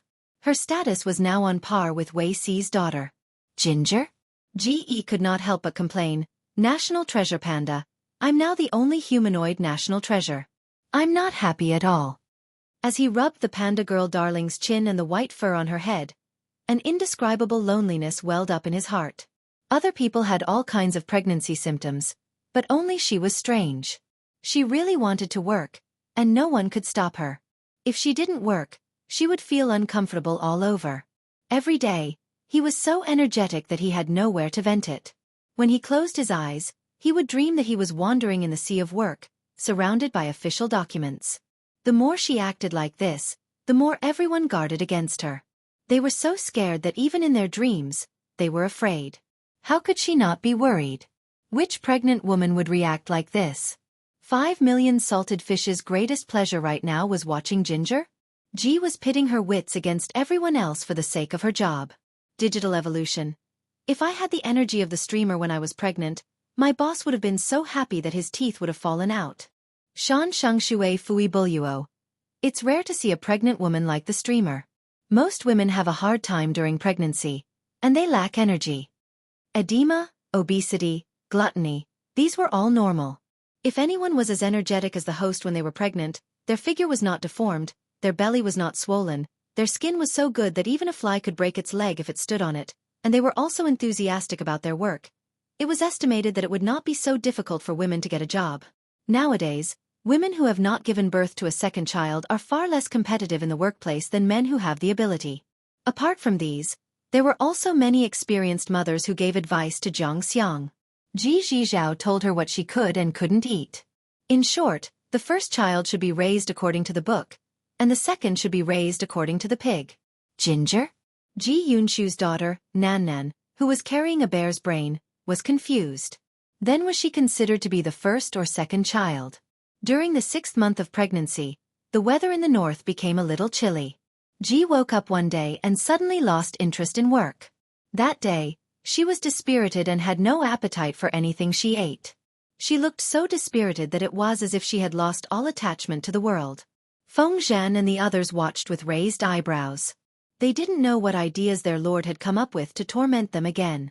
My lord is not going to the government office today? Ginger?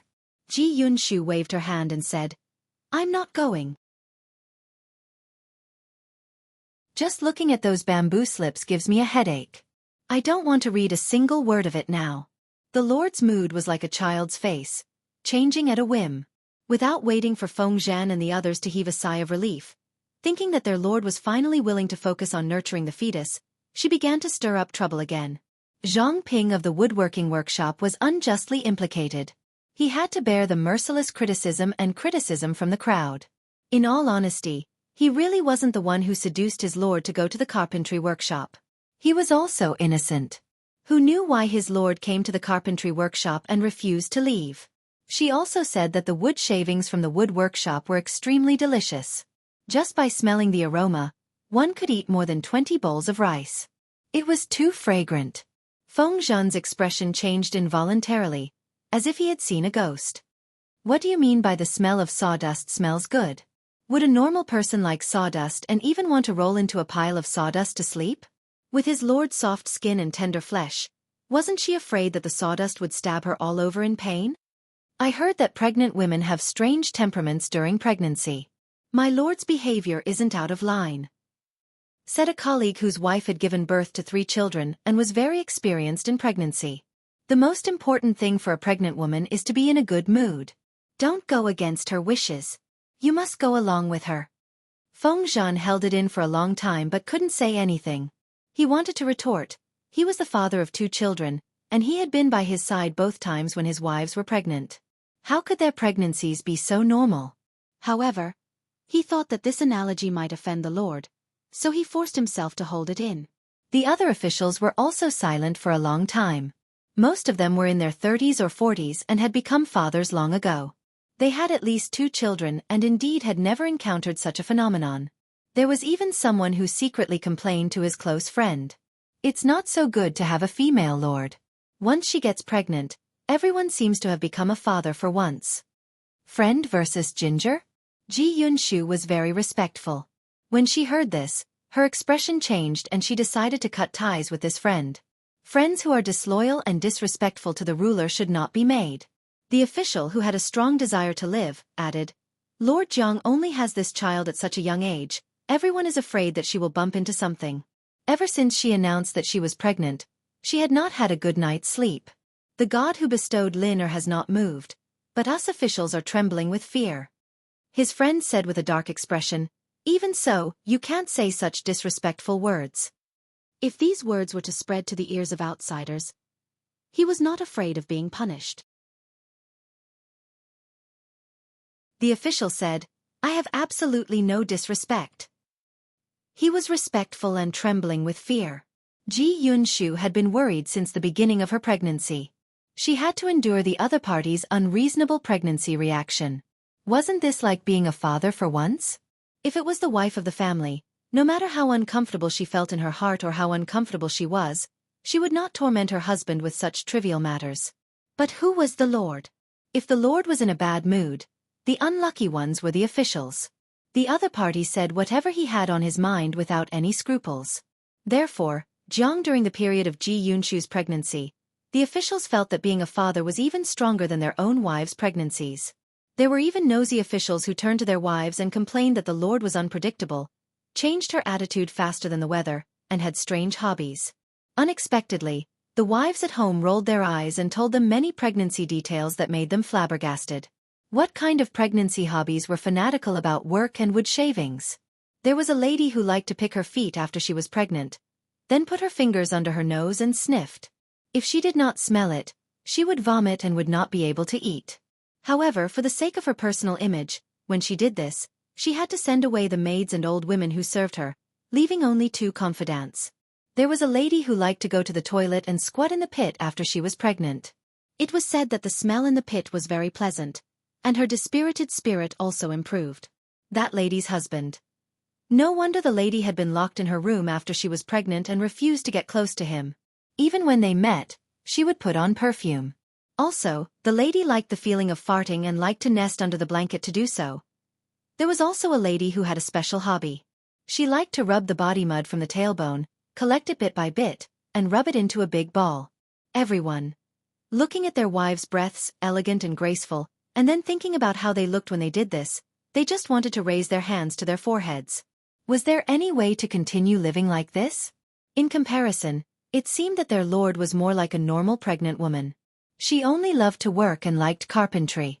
She did not take off her shoes and pick her feet to smell it, nor did she squat in the pit to smell feces. She did not love to fart, and she did not rub the mud around her son to collect it. Thinking about it this way, it seemed that having such a lord was quite a blessing.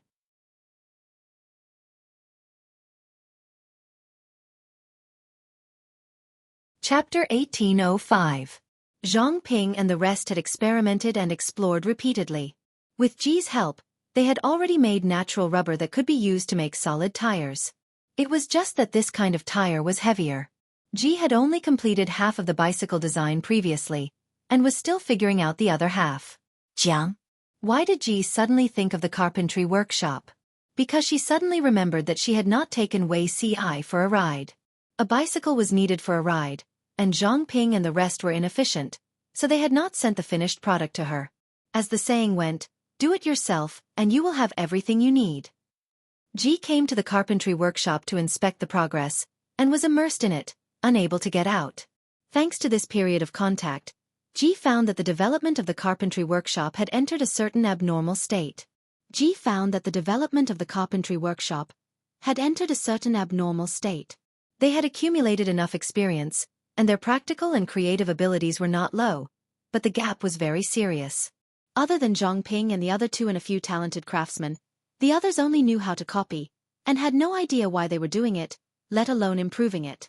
When she asked Zhang Ping, he thought it was a problem of personal talent. The inheritance of the Mahists had always been difficult, and they had always chosen talented disciples. Those without talent who entered this branch of the Mahists would only be ordinary craftsmen with slightly better skills in the end. Jiang. Ji frowned and asked how the Mahists taught their disciples, and this question revealed the crux of the problem.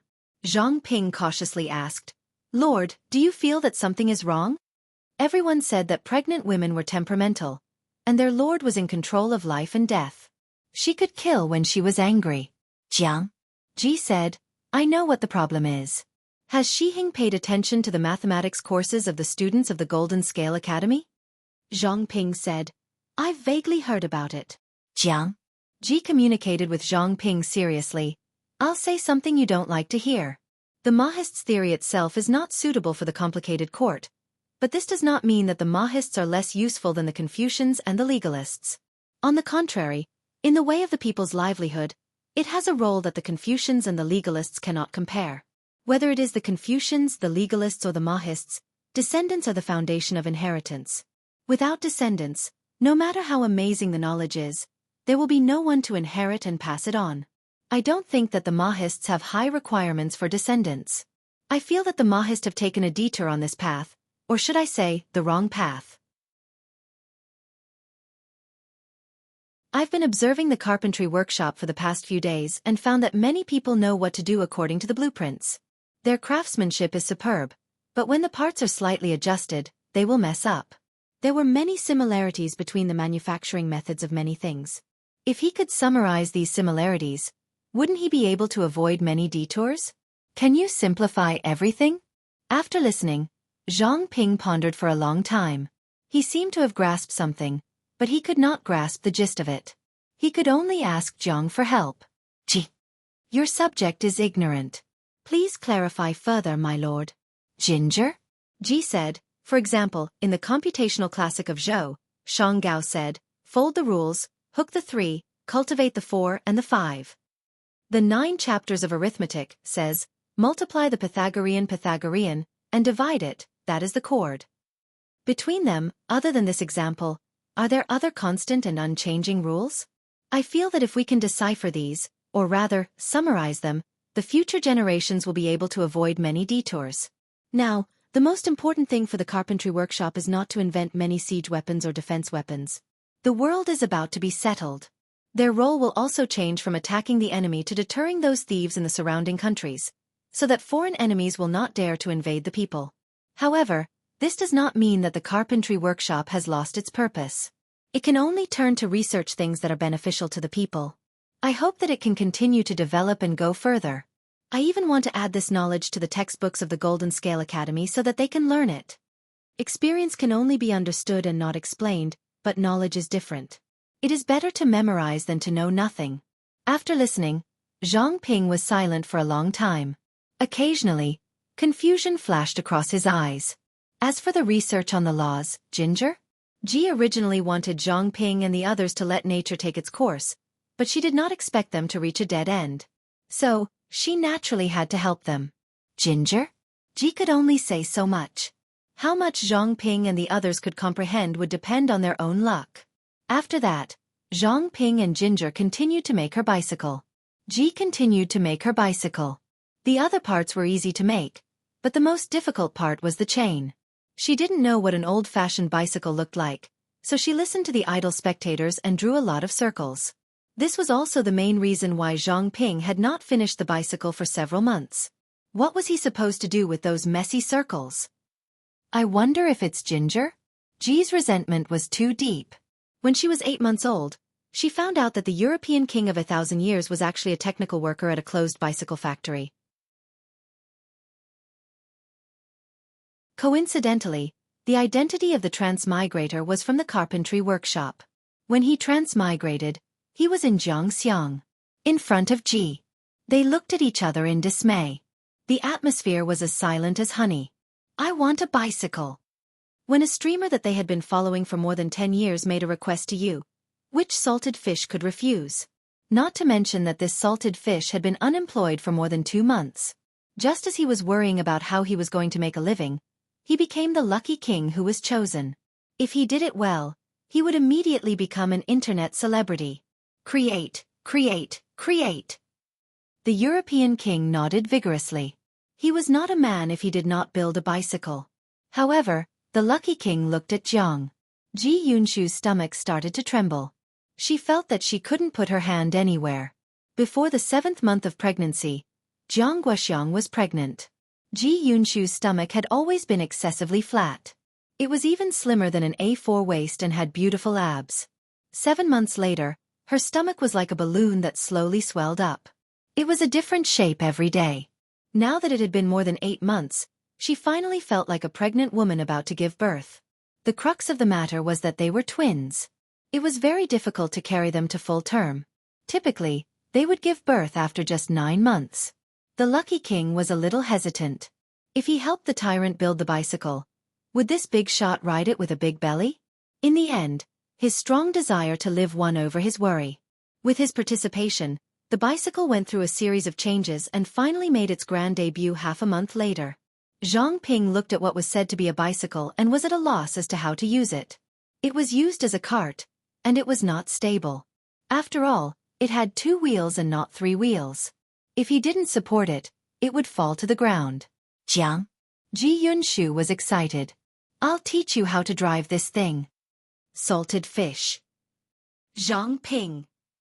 The helping tyrant lucky king. The nightmare had come true. Tudu Feiqiu, if I remember correctly, the streamer doesn't know how to ride a bicycle. Jiang. In Ji Yunshu's era, technology was too advanced. How could there be bicycles? Everyone's shared transportation was a maglev car, all right? Jiang. It was true that Ji didn't know how to ride a bicycle, but she had long legs. Even if she didn't know how to ride, she wouldn't fall. Her sense of balance could be slowly found. As one of the best fighters in the Federation, how could she not even be able to handle a bicycle? But, just as she held the handle, her stomach began to ache. The feeling grew stronger and stronger. Jiang? Gee, could this be the old chief's desire to live? Zhang Ping asked carefully. Lord, what's wrong? Jiang. Ji held her stomach with one hand and looked calm. However, what she said made Zhang Ping unable to calm down.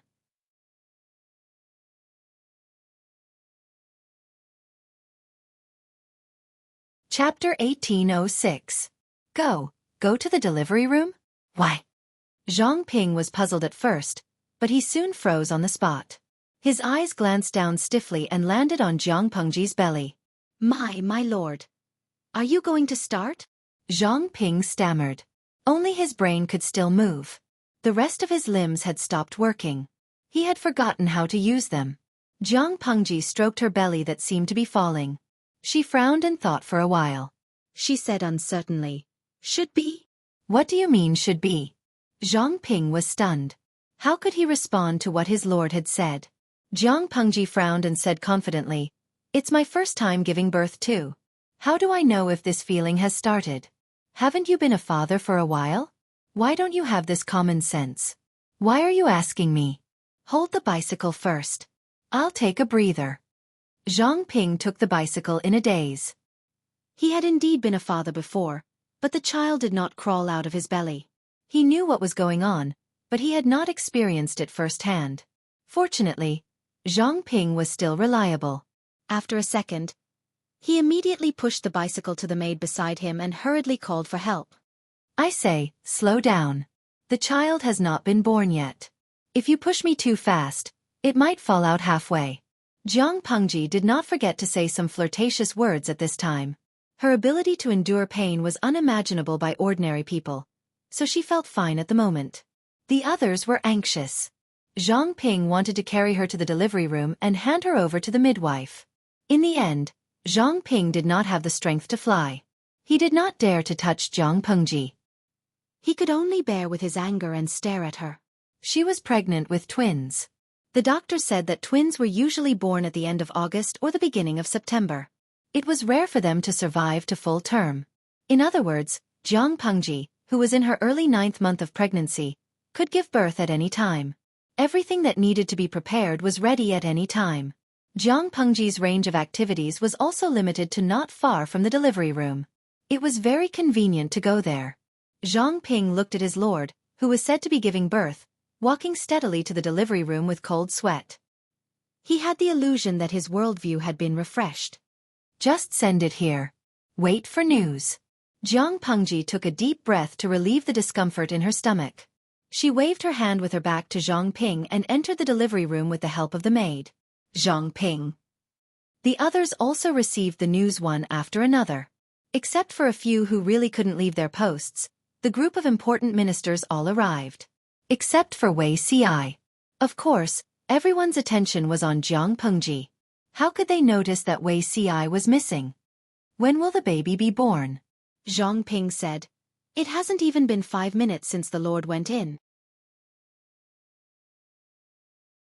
No matter how fast he is, he'll have to wait for a few hours, right? The official was shocked when he heard that. How many hours?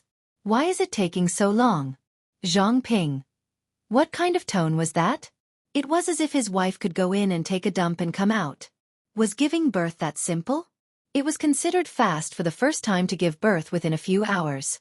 Some women with narrow birth tracts and difficulties in giving birth would need to give birth for a day or two. The next official hurried over, and the first thing he asked was, Is the young master a man or a woman?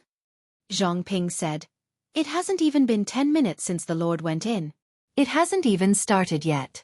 How would she know if it's a man or a woman? The official was stunned. It's only been the time to brew a cup of tea? Why does it feel like half a day has passed? Zhang Ping. Feng Zhen came over at that moment. Zhang Ping didn't wait for him to speak before saying, The Lord went in for 10 minutes and hasn't started yet. We don't know if the young master is a man or a woman. If everything goes smoothly, we can see the young master in a few hours. If not, we might have to wait for a day. Feng Zhen gave him a baffled look as if to say, Aren't you spouting nonsense? Zhang Ping. He couldn't be angry. Today was his lord's day. Being angry would ruin her luck. Slowly, more than 30 people gathered in the main hall outside the delivery room. Everyone had different expressions, but no one took the initiative to speak. They waited and waited. After another 10 minutes, someone said in a low voice, "Why isn't there any movement?" As the standard men in the feudal era, their children would wait for the harvest after sowing. Some of the better ones would spend the pregnancy with their wives. Some of the worse ones would just leave the work to them and only care about their children. Even when their wives gave birth, they would wait in the study. Therefore, they only knew that pregnant women would scream in pain during childbirth, but they didn't know the details. They thought that all women went through the same process during childbirth. Maybe it hasn't started yet? Feng Zhen also said, maybe it's to save energy. Qian Su and Lu Zhang sat in the corner. Occasionally, they would look in the direction of the delivery room. Their expressions were similar, but their thoughts were different. He held the blessing of peace in his palm and muttered in a low voice, "I hope the birth goes smoothly and there are no twists and turns." He meant what he said. Jiang Pengji treated Yang Tao and his former subordinates very leniently. If it were another lord, things would be different. The best outcome would be the safety of the mother and child. The worst outcome would be the death of the child. Those with ulterior motives could take the opportunity to spread rumors that Jiang Pengji was not the chosen one by God and that she had cursed Ziwei Star. The worst outcome would be the safety of the child and the mother dying in childbirth. It would be convenient for those with ulterior motives to seize power. The worst outcome would be the death of both mother and child. In that case, such a situation would probably not happen. Those people were ruthless, but they wouldn't want to see the world that had just been stabilized return to war. Lu Zhang said, "It will go smoothly and be safe for all three of us." Qian Su turned to look at him. Lu Zhang was a surrendered official and kept a low profile. She didn't expect him to appear here today. "There won't be any accidents." Lu Zhang was certain. Qian Su said, "I hope so." Although she said that, Qian Su was not confident. It was too dangerous for a woman to give birth. Even if there were no external forces plotting against her, it was easy to have a dystocia and hemorrhage. Everyone outside was panicking, but the atmosphere in the delivery room was quite harmonious. The midwives that were originally prepared were not put to use. Or it could be said that Jiang Pengji had someone she trusted more. The midwives became decorations. She entered the delivery room and turned off the live stream. It was said that Weibo had long been prepared and borrowed external servers from a big company.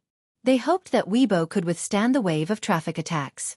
Thinking of that situation, Jiang Pengji couldn't help but laugh again. The servant who was supporting her said, "I've served so many ladies giving birth, but this is the first time I've seen someone enter the delivery room with a smile. Lord Jiang is in good health and will give birth to Lin smoothly." "Thank you for your auspicious words." Jiang Pengji's face was very pale, but her smile was still considered relaxed. The production tools of this era were very backward. Women gave birth while lying on the bed or squatting on the ground. The latter was easier to exert force than the former, but only peasant women would do that. Women were in severe pain during childbirth. It was really cruel to make them squat to give birth without relieving their pain.